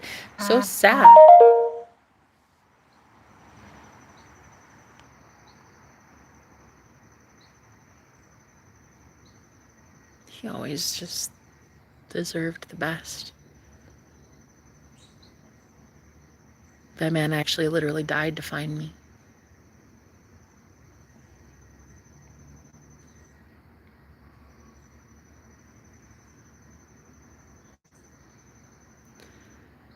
My man died for me. Seriously.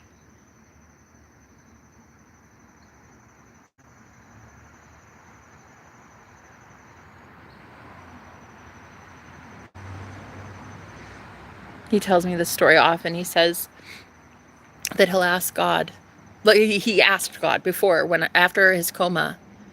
Not now, he doesn't, but he used to ask, "Where's my wife, God? Where's my wife? I know she exists. Where is she?" And God would, it's like this righteous anger I can't do away with, and it won't go away. And I don't think it's going to go away until I build a better reality for him and until finally our life gets better and it looks better than this. I feel like that rage won't go away.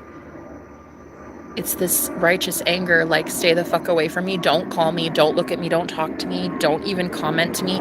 Do not make me aware of your presence at all, in the slightest. If you have ever contributed in any way to my downfall or the near paralyzation of my husband, if you have at any time in your life affected me negatively in any way, you will never get a drop of energy from me again. And if I accidentally happen to put my beautiful eyeballs across your words written to me, I will pretend that I didn't see it. I will undo it. I will just revise it, and I will be like, leave me the fuck alone. And I will get right back into where I was, because I am so tired of having energy for people that I do not like.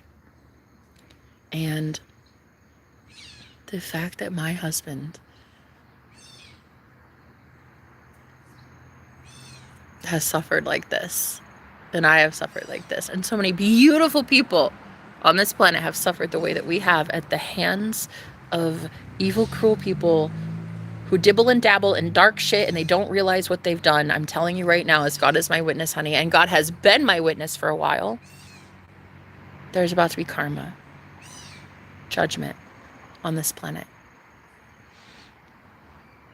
And the more that twin flames get in a union, the more that they see unconditional love, the more that it's witnessed. Love is truly, truly witnessed by these holy ones, the chosen ones. They're seeing God's glory. They're seeing how good God is, because your partner is legit God in the flesh. All of a sudden, there's people that are just up in arms about it and so fucking irate and upset. And how dare you say something like that? Like, coming at me with pitchforks. Like, I can't help it that I fucking knew the rules. I can't help it that I understood what God was trying to say in your holy book this entire time about the kingdom of heaven is within you. I can't help that I knew how to be love and that I got it right with the Most High God. I can't help that I knew what the fuck to do when you didn't. That's a you problem. You need to go sit down and get it right with God. Okay? I am going to teach. I am going to lead. I am going to show people a different kind of way, because the way that we've been doing up until this point is really not working for humanity. It's not working. People think that freedom is given to us by a constitution, by a piece of paper, by founding fathers, or by the council or the politician. Nah, it is given to us by the Most High God. Our sovereignty is given to us by our own fucking soul. Period. Why? Because you say so. Your divinity, your birthright is sovereignty. You are literally sovereignty. You are literally free will. You are literally free. You are free now. Not when a constitution says so. Not when you get a new job. Not on your deathbed. No, you're a freaking new creation in Christ right now because you say you want to be. Period. That's it. You're free. And whoever Christ sets free is free indeed. And you are free. You're as free as you say you are. A piece of fucking paper in Washington, D.C. does not dictate my level of sovereignty or my level of free will, like freedom. Fuck that. It's a piece of paper. People bled for that piece of paper. People died for that piece of paper, but it's still a piece of paper. And that shit could be taken from you if you believe that the power is held in a piece of paper, or the power is held in a Bible, or the power is held in a bottle, or whatever. You're giving your power over away to something else to give you your sovereignty. Whereas you should just be like, bitch, I'm God. I'm sovereign because I say so. I'll get what the fuck I want right now, period, because I say so. End of story. It should be that easy. And it's only that easy for those of you who feel like you have nothing left to lose. Because when you have something to lose, it's never easy. Nobody wants to do this work when you don't want to be a prophet or a messenger, a divine high priestess. If you're living the life and it's just this big, elaborate, like overwhelmingly rich, prosperous life. No. It really takes going down to rock bottom, sitting your ass at the bottom of the barrel where nobody fucking remembers your name, nobody fucking wishes you a happy birthday, nobody cares about you, for you to see truly that the Most High God fucks with you. And you're never going to see it if you're surrounded by 60 people in a given day. It's just not going to happen. It's just not going to happen. The real ones that know the real God are the real ones that went to the real bottom. And when they were at the real bottom, they said, I don't deserve to be here. This is fucking stupid. What am I doing here? The fuck? Who created this shit for me? What is this? Is this a goddamn jail cell? What the hell? Look, you wake up one day and you're living in a 7x7. Like I was in a cult. I was in a witch cult in Omaha. It's horrible experience. And I was in a 7x7 room and I basically just lived to be tortured by witches and a warlock.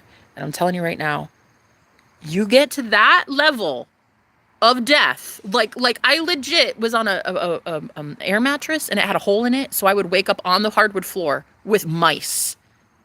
Straight up. Breaking Geneva Convention laws kind of shit. I was tortured in that house, that hell house, for so long that I remember one day I was just swaying back and forth like this in the dark. There was nobody. It was just me. I was just talking to myself. I remember it was pitch black. Everybody was asleep. And I was just standing like this, like a fucking zombie. And I was just talking to God. And I said, I need to see the truth of this situation. And it's like visually in my third eye, it's as if I could see a parallel dimension where I died. There was like my body was on the bed next to me. Psychically, I was not physically, literally, I didn't see my body dead, but I could spiritually see this dead body on the bed. And I was told, in a different life, you didn't make it out. You did not make it out in a different timeline. That's how bad that witchcraft was. That's how bad that shit was. And it's only because I believe that I'm eternal. It's only because I believe that I cannot die that I don't. It is only because I believe to be God that I don't die. For real. It is also only because I know that I'm protected by holy angels that I fucking am. But you have to know that. You have to know that. Like so deeply and so intrinsically that nobody can shake it. And that takes time. That takes a lot of proof, honey. That takes a whole bunch of success stories. That takes a whole bunch of miracles. That takes a whole bunch of holy mother. How did I make it out of that alive? And not a lot of people have that because you don't have the experience of God running shit for you. You don't have a lot of proof of God running shit and saving your life time and time again. And so why the fuck are you leading? Why are you teaching anybody anything? That's what I want to know. So many people want to claim to be the vicar of God and they've got like this big old pulpit and a microphone and all this huge ass following. And we're like, dude, you're leading us right to hell. Like who died and made you God, bro? Like who died and made you God, bro? Until you can say it's your own fucking ego, I don't want to listen to you. I don't want to learn from you. I don't want to teach. I don't want to put my money in your collection plate. If you can't tell me that your own damn ego got schooled so that you can teach me a thing or two about the Most High God, then bitch, I'm gone. I'm leaving. I don't give a shit. I'm going to go talk to my damn self outside in nature. I don't care. Until people can tell me that they've dropped their ego to get to God, I don't care. I was like, yeah. And so yeah, that coven was the worst thing I've ever experienced ever. And what's sad is I'm now going right into a new coven. Only times two, and a lot bigger and a lot more powerful. And it's for all the marbles, because now I really want my twin flame, whom I'm moving in with soon. And in doing so, there is such a big family. And I'm telling you right now, not all of them will love me. Not all of them will not all of them should love me. Not all of them love him. And so to see that and to stay very unbiased and to be like, okay, God, this isn't my circus. This isn't me. I don't know what to do. I just need you to protect me. That's all. That's all. I want to be there, and I want to love my man back to health, and I want to make him the most strong, powerful, divine masculine this world has ever seen. I want him to be happy, loved, healthy, vibrant, influential, powerful, so powerful. And I know in order to do that, I have to be right there at ground zero. But listen, I don't tell you guys about how fucking scared shitless I am. I don't tell you because you guys don't know my story enough. But I've been in so many cults, man. I've been in at least 3 covens. I've been in a spiritual cult, a religious cult, and a sex cult. I do not wish to impart myself into anybody's coven ever fucking again. You do you over there, boo. I'll do me way over here. I don't want that ever again. And then I don't tell people how scared shitless I am. This man wants to marry me. His whole family knows he's in love with me and wants to marry me. And I'm telling you right now, I'm terrified. So we will see. We will see. There's an entire coven of people that I'm about to be introduced to, an entire group of people who have, unfortunately, until this point, really fucked up my man. Okay? So I'm just going to put that out there because, like, that has happened. That is the truth. And so now I have to go right into it, and I'm scared. I'm scared. A lot scared. You know, in the Hunger Games, how Katniss and Peeta, they were twin flames, they were soulmates, they're so cute. They won the Hunger Games, right? Well, then after they won, they got so excited. They were like, oh, yay, this is going to be so fun. Like, we're going to go back home. And finally, we made it. We dodged a bullet, right? And then they found out that those motherfuckers made them go right back into the Hunger Games for a second time. Those assholes. Dude, that's exactly what's happening. I'm like, I just got out of a witch coven, okay? I just got out of some witchcraft, bitchcraft. I don't want to go right back into it. Who cares? Do you think I get a say? Do you think I get a say? No. I've even asked him, I was like, can you just come here? Just come here. Come to this place. It's so lovely. Just look at this beautiful place that I've manifested for myself. This is my home. Why don't you come to my place? Come over here. Come get it over here in Bumfuck, Iowa. But it's, that's a no. That's a no. God's like, girl, you got to go be strong. You got to go be brave. Oh, somebody is cooking and it smells so delicious. What is that? Anyway, it smells like a ham casserole. Oh, God. That's another thing, too. Like, I cannot wait to eat over there. He's, like, talking about all these Hispanic foods and, oh, my. And I'm like, dude, I don't even have seasonings. I haven't even been able to afford, like, actual seasoning in my food and stuff because I've been so fancy foods they have and Latin dishes and spicy. And I'm like,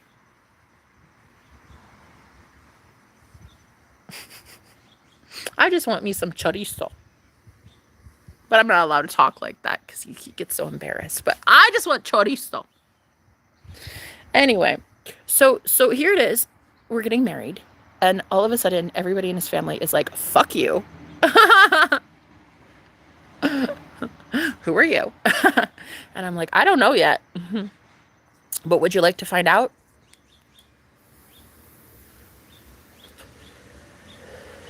Because there's one of me and like 200 of you. Do you want to see how unfair that is? That's right. That's right. Turn up the music. That's right. That's right. Would you like to know? Jenna the Magical? I don't think you would. I don't think you want to know. Anyway, so suddenly going to this family of like 200 people, and they're all witches and wizards and warlocks and shit. And I'm just like, how you doing? How you doing? Nice to meet you. Nice to meet you. What am I fucking supposed to do here? I've already been learning about shit that I don't even know. I didn't even know. I didn't even know about some of these practices and witchcrafts. And I mean, you know, I don't know. I thought I knew. I thought I knew because I've already escaped a couple cults. I thought I knew. But I don't know, honey. I'm going right into the lion's den.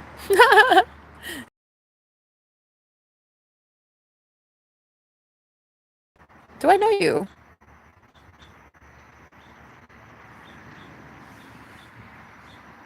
Who is cooking? What is that? It smells delicious. Serious. Somebody is cooking something divine right now. But yeah, do I know you? Sorry about that. Bex, how you doing? How you doing? I'm hearing you. Okay. Here she is. Yay. Been hoping she would pop up on my feed again. Hi. I'm 100% protected by the angel, by God. The devil himself teaches people to leave me alone. Period. Facts. Can we talk about that? Thank you so much. First of all, amazing. I love seeing you here, baby. How you doing? Bro, can we talk about it? Because I'm pretty sure the other day I saw for the first time. Listen, I don't know what the fuck happened. But my man and I were what felt like being targeted. And like we were like there was a monitoring spirit watching us. And I was like, we have to clear our energy because I cannot I want to be around you and I want it to just be us. And anyway, let's just say he mentioned the devil. He's like some about the devil himself. He's like pretty sure the devil himself don't want to fuck with me or something like that. I don't know what it was something. It was pretty bold. Girl, as God is my witness. He literally said the word devil, and my roommate, who doesn't live here anymore because he was giving me the heebie-jeebies, and he was monitoring me, and I did not like that. That roommate, literally, as Marcos said, the devil. He's like the devil himself. My roommate started fucking coughing, and the kind of coughing like he was coughing up a lung. He was like, like there was something coming out of him or some shit, and I was like, what did you just say? Like, what is happening? Because it was so loud. Like, my roommate coughing so loud that it was heard on the phone through the fucking wall. And I was like, dude, what did you just do? And then I was convinced. I'm like, okay, I think that the devil is about to start collecting. And I think that a lot of us shadow workers, we're light workers, but we're also very good in the shadow. And I don't know what that means yet, but I want to learn because I feel like what it is karma is coming on the planet because of how you are. Well, you're summoning the devil. That's basically what happened. The devil was summoned and then had to go do his own bidding. Like, we don't fuck with the devil. So the devil's not sticking around us. But it was like he mentioned the devil himself doesn't want to fuck with me, Jenna. And then all of a sudden my roommate started coughing. And then I was getting that a lot of you might be able to channel lower frequencies that are really seriously going to be putting people in their place. Because if these people will not be listening to the divine, they will be listening to the one that they owe their soul to. So I don't know. I'm learning more about it right now. But the whole like, he mentioned the devil and then the neighbor started coughing and he was the monitoring spirit that was hovering and listening to me. And that guy threatened me too. That dude was out here looking stupid. I am living here. I do not want that man living 10 feet from me. And that is during the portal. He left on the 11th, I think, or the 10th. The 10th, which was ironically a very big day for me karmically. That's when I realized through that Lionsgate portal, everybody left my life. like vibrationally, they cannot align with me anymore. They don't call me. They don't, even if they do, even if they email me or they call me, it's like deny, click, block, bye. I don't care. I don't care. And to just see now that whatever he said, he was just like, it was so definitive that even that guy did not expect him to say it. And it's like the powers that be that these people owe shit to. They work with demons, these people. There are people that legit work with dark forces to hurt you, the chosen one, to hurt you, anointed one. And they are coming back to collect. And I've been noticing this, especially when it comes to ET. Like, somebody must have just showed up in here, because that is a real channeler. Because when my nose itches like this, I'm normally giving a message for somebody who's a channeler like myself. So if this reading is, if this message is yours, just take it, okay? But sometimes I find that, yeah, these people, they've been dealing and dabbling with some dark things, and they're legit coming back. Like because I've been getting some word as a high priestess. I've been getting some word about some ET that are disturbing, to say the least. These motherfuckers, they are. I don't know if anybody has heard of these like jackals or hyenas. They look like I've heard them laughing and they sound like jackals. And I'm not sure which alien race this is, but it is a race that is coming back for a lot of the people that work with this group as a starseed. Like a lot of these people that are starseeds for this collective, this galactic, whatever it is, honey, that's some nefarious shit if I've ever seen it. And I keep getting word that they use these messengers. Like there are men and women who literally are fallen angels on this planet, and they just look like normal men. Like the guy from the room next to me, when he was in this house, it was like so quick, so easily accessible for me to have contact with that alien race. And that is not good, because I do not owe shit to that race. I don't know them. They don't know me. I'm free to go. I'm fucking free as a bird, bitch. So for them to be that close to me while that man lived here, I told my husband, I was like, hey, no way in hell. This guy's not allowed to be here anymore. He needs to move. And so, yeah, I guess he got a new Airbnb. He left during the whole Lionsgate portal shit. That was a really incredible portal. That one was so intense. A lot of us got just pushed through some sort of like, I don't know, like a bad timeline. We were all stuck in some horrible timeline. And yeah, I basically kept saying, no, he's not allowed near me. He's not going to talk to me. This man, I want nothing to do with him.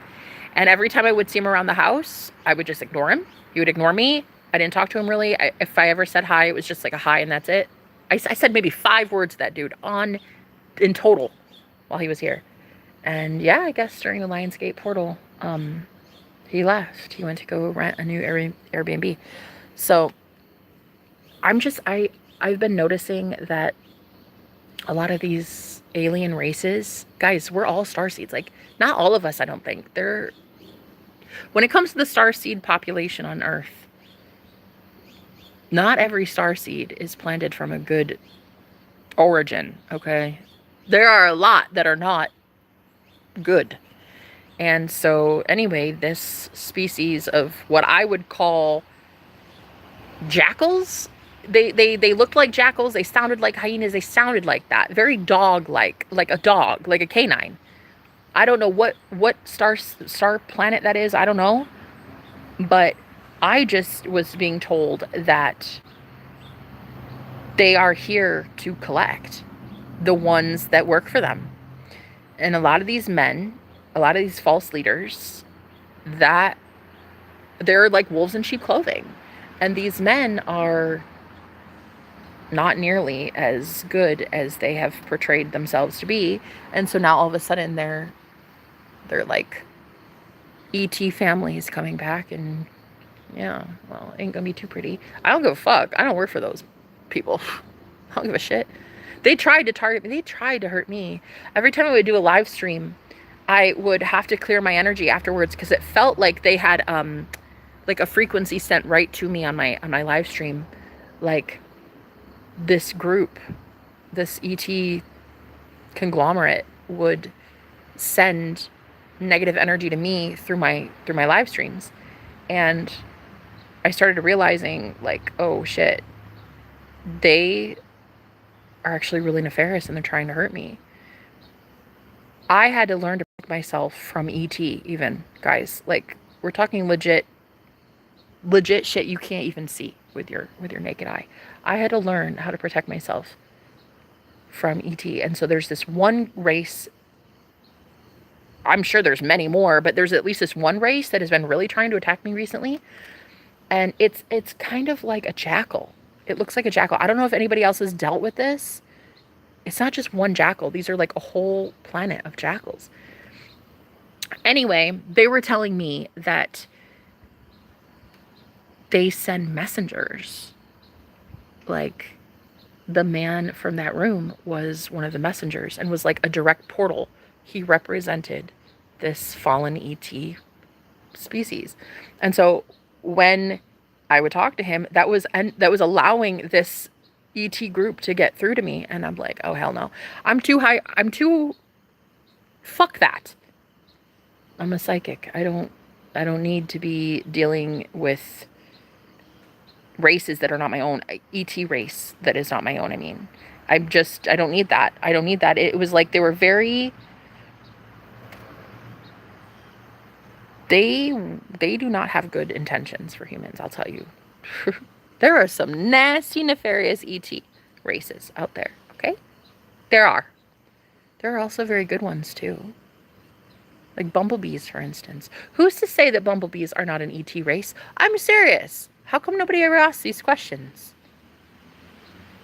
When's the last time you asked yourself that? Are butterflies aliens? Look at a fucking octopus and tell me that's not alien. Come on. Dude, I am so sick and tired of people thinking that because I ask questions like this, it somehow makes me delusional. Bitch, I'm allowed to ask delusional questions. Have you seen CNN lately? For real, for real. They should fucking talk about aliens and UFOs on the freaking worldwide stage. You got presidents and prime ministers talking about aliens, bitch. And I'm not allowed to question some things down here. Like, is that butterfly an alien? I'm not allowed to ask that. Whatever. So, as a high priestess, as a psychic, I have been seeing that a lot of these fallen ET races, they are fucked. They have been tasked with getting their starseed representative to hurt you in some way, to attach themselves to you, to date you, to marry you, to whatever. They have been using these plants in the form of men and women in your life, chosen one, starseed, like the ones that are actually here to be light on this planet. They chose that person to come into your life and wreak havoc. And when they can't any longer, when they get sent out the caboose, and especially through the Lionsgate portal, that shit closed so many doors for some nasty, toxic men in my life anyway. When that happens on a grand scale, these fallen ET forces, like I would call them fallen angels, I would say, they are coming back. Absolutely. Why wouldn't they? They own their souls. These ETs, they own this man or woman's soul. Like they have already sold their soul to that. They did so because they thought that they would always permanently have you and your energy. You only just now recently decided to stop giving them your energy. So this whole lifetime and then past lives, you guys have been giving your energy to these messengers. And it's okay. But the dark forces are coming back to fucking collect these souls. Like, bro, you owe us. You owe us. You told us you could easily get that light worker to forever permanently be addicted to you. And you could abuse them and siphon their energy and give us all that power. And now you're not. So, like, okay. You owe us. So where's it going to come from? If it's not coming from that light worker, because they told you to fuck right off, then where's it coming from, huh? Right. That's what these aliens are asking. Dude, I'm not kidding. These ET up here, they are not fucking around. They're like, yo, you told us you would have energy for days. You told us you would sacrifice that light worker and we would get part of the pie. And in doing so, we would do things for you. You would do for us. And now you're not at all you're saying no. You're saying no. I don't care to give my energy to that fucker. And I don't care about his aunt or uncle or this politician or that. I don't care about these things. I don't want these things. I want to focus on love and myself, and that's it. And you give yourself your energy, and then you give it to people that you love, and all of a sudden, entire races of ET are coming back. Sorry, guys. I think that's what the Bible was talking about when it talked about the great harvest. Hate to say it. It's given biblical. Okay, this shit is biblical. You don't normally find CNN talking about UFOs and how the CIA is uncovering that shit unless it's basically the Battle of Armageddon by this point. Yep.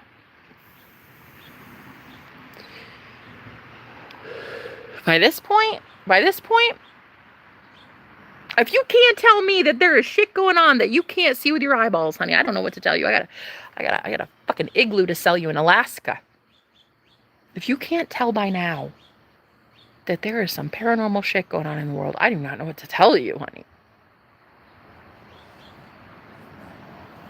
I don't know what to tell you. I'm just the one you happen to scroll past today who's talking about aliens, and you're like, oh my god, is she fucking serious? She's talking about aliens for real? Wow. What a delulu. And the freaking irony, bruh. All you have to do is turn on CNN. Bro, open your eyes. Open your fucking eyeballs, dude. You go to Burger King and anymore you see 6 UFOs on the way. Come on. That's not my fault. It's not my fault that you don't want to pay attention. It's not my fault that I'm a high priestess who's been battling some shit in the ethers that you can't even be aware of. I can't help it that I won a war you don't even know has happened yet. Shit.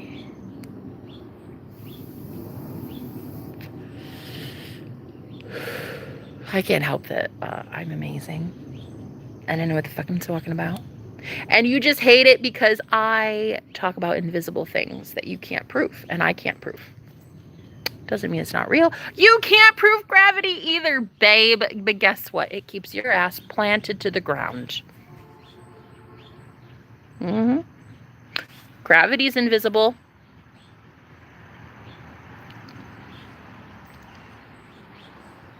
I mean, I'm just saying. Oxygen's invisible. You need that shit to survive. Who is to say that what you can't see,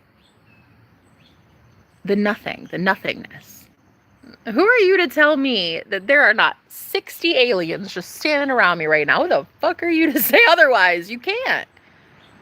I'm not saying that that's true and that I see them, but I'm saying you can't tell me they're not real. You see. So, I mean, go take it up with the CIA. Shit, the CIA is the one confirming aliens, not your girl. I really need to charge this. Anyway, I'm just very awakened to what this is. And I've been awakened to what this is for a long time now. And, you know, it's just kind of the craziest thing in the world to meet somebody else who's as awakened as me. And, like, the craziest shit that we do in a day is, like, candle magic and talk about aliens and pray and stuff. And I really like Marcos. Like, Marcos is my favorite. And I'm going to tell you why. You know, where I say God and my spirit guides, he believes in multiple gods. He believes in gods plural. So he'll say like, "Oh my gods, Jenna. Oh my gods." He's so fucking cute. He's so fucking cute when he does that. He talks about like Hercules and like Apollo and all this shit. He's so cute. It'll just be like, "Oh my gods, Jenna." It's the most adorable thing I've ever heard a man say ever. He just says, "Oh my gods. My gods, Jenna. My gods are so pleased with you. My gods this. My God." He's so freaking cute. Anyway, so I just have basically like one God. I believe that it's one consciousness, but I believe that there's like many aspects to God. And so, of course, Thor exists. Of course, Yahweh exists. Of course, Jesus exists. Of course, they all exist because we, as God, we give them power. We say, so-and-so exists. Here's a God, a deity of love and sacrificial healing and all this. You know, you call Jesus whatever deity you want. Some say he's God. Some say he's just a messenger. But the point is, you, as God of your reality, you're giving your power to these gods. And even my husband knows that, so that's good. That's good. He absolutely knows it, and so he knows that he's the one giving power to spirit guides or ancestors or gods or deities or whatever. And that's what's so beautiful about it. Now that you finally understand how it works, that you're the God giving your godly power to something else, well, let it work on your behalf. Summon Zeus.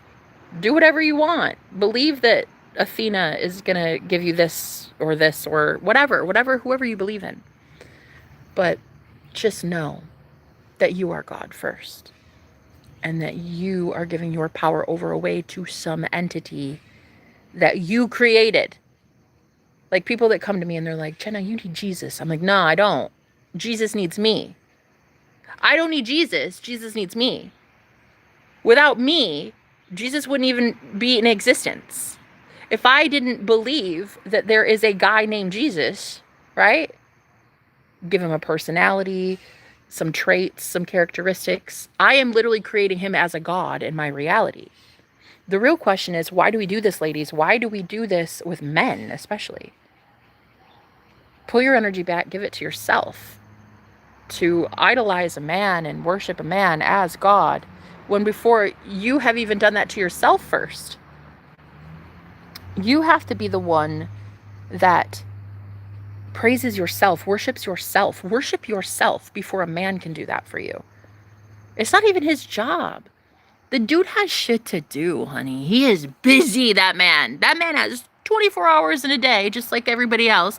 And he's got shit to do. And he cannot spend 23 hours of the day telling you that you're a goddess and you're the sexiest thing that's ever walked on the face of the earth.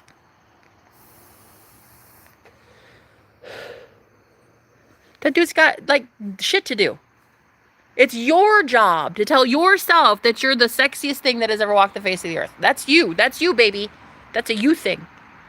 And then what will happen is you will manifest him to do the exact same thing. He will treat you exactly as you treat you. So go treat yourself as a goddess and then watch that God worship you as a goddess. Okay?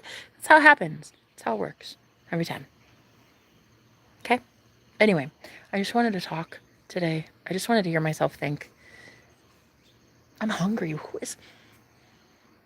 Somebody is cooking and it smells so fucking good. I'm hungry right now. So I'm going to go. But yeah, you guys are amazing. I love you. I just wanted to talk to you about a Twin Flame update. Thank you guys so much for the prayers. Thank you for the donations. Thank you for booking with me. Thank you for the one-on-one coachings, guys. I'm so excited. Also, thank you for the emails, the well wishes. If you guys have checked out my Patreon lately, you have no idea how much that means to me. But yeah, I'm gonna go into a brand new season of life and right into a coven. Yikes. To hopefully get out alive. We shall see. We shall see if my twin flame and I make it. Oh Lord. I'll tell you now. I think so. I think we should be fine, but sometimes we feel pretty damn weak. So I don't know. I don't know. We'll see. But anyway, thank you guys for being here. I love you. And thank you to my beautiful friend Connor. Thank you, Marcos, for protecting this chat as well. Have a blessed day. Make sure to stay blessed and protected. You too as well, Gordon. Thank you. This guy created his channel just now. How did bro see your streams 4 months ago with a 1-hour-old account? Oh, if you're talking about Gordon?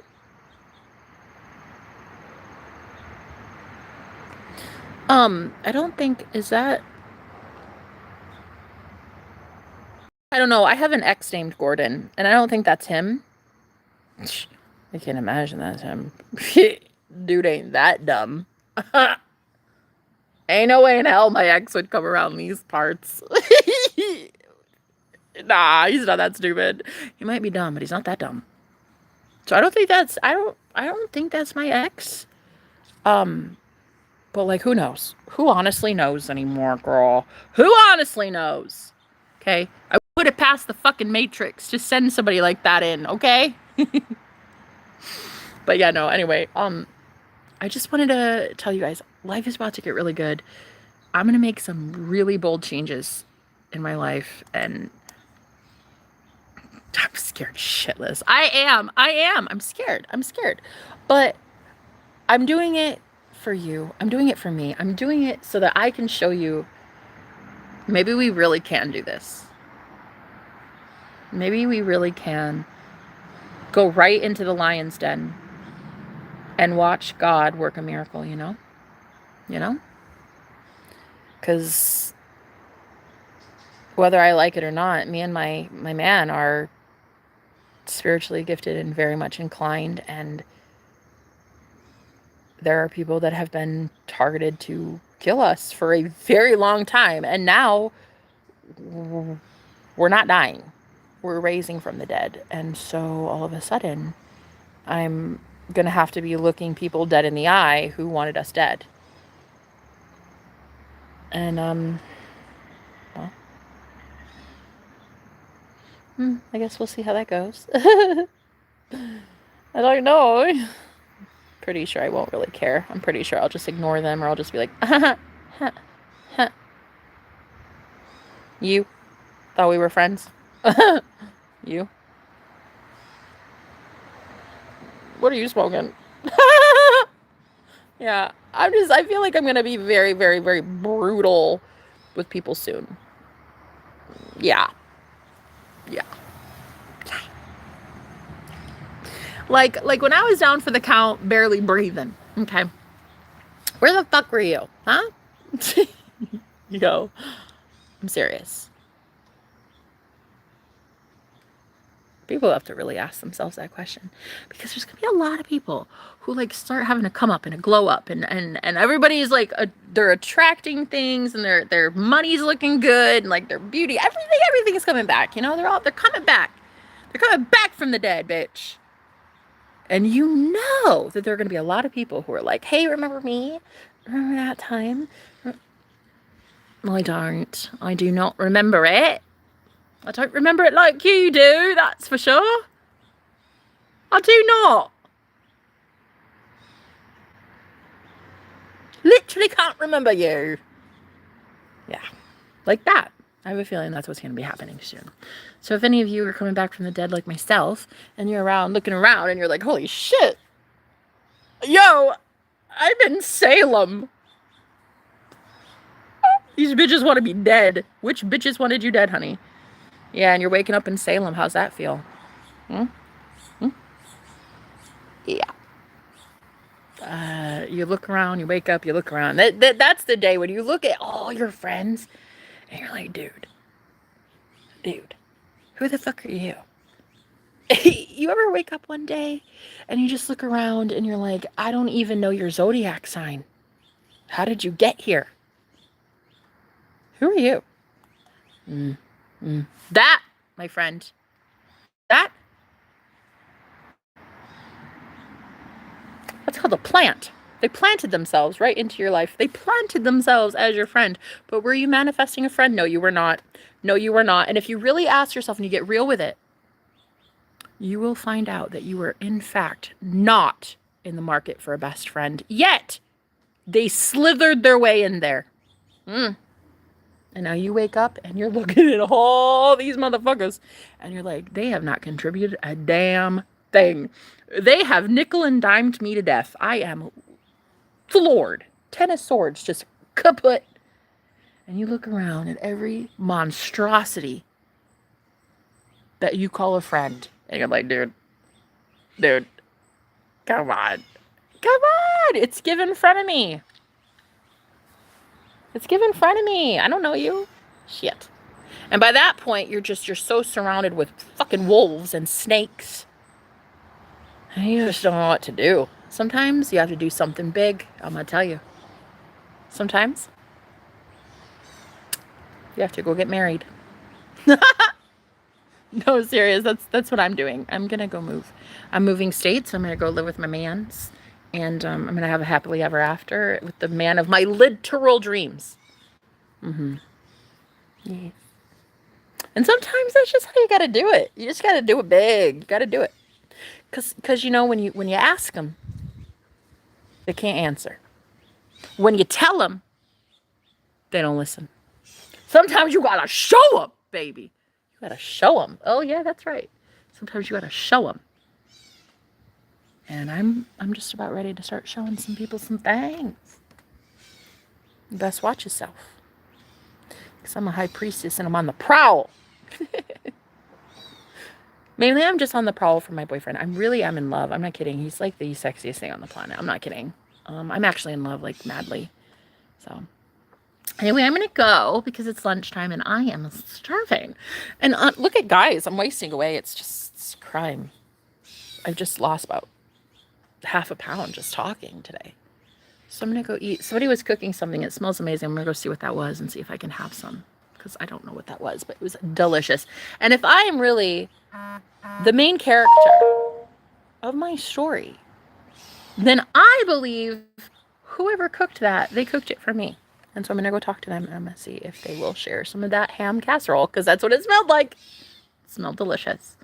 So I love you guys. Thank you for being here. Thank you to those that have been supporting me and protecting the chat. Guys, I really want to thank my moderators because you guys do this shit for free. And I love you for that. First of all, thank you. Okay, I have not paid you a dime and I love you. And I still don't want to have to, so please do it still voluntarily if you would like. I just want to thank you though. I want to thank you for being epic, and you guys are honestly the God Mod Squad for a reason. Like I was about to say, it's so good. Oh, this next phase, it's gonna be delicious. You're gonna love it. You're gonna love it. So if you're here for the show, I'm here for the movie. I'm here. I'm gonna do some really crazy shit in my life very soon, okay? And you're gonna enjoy it. You're gonna stick around. You're going to subscribe or you're not. I don't give a fuck. Okay. You do you, boo. I'll talk to you later. Bye, guys. Oh, wait. Before I go, Medina. Oh, my God. I love you. Thank you for being here. Bye, guys.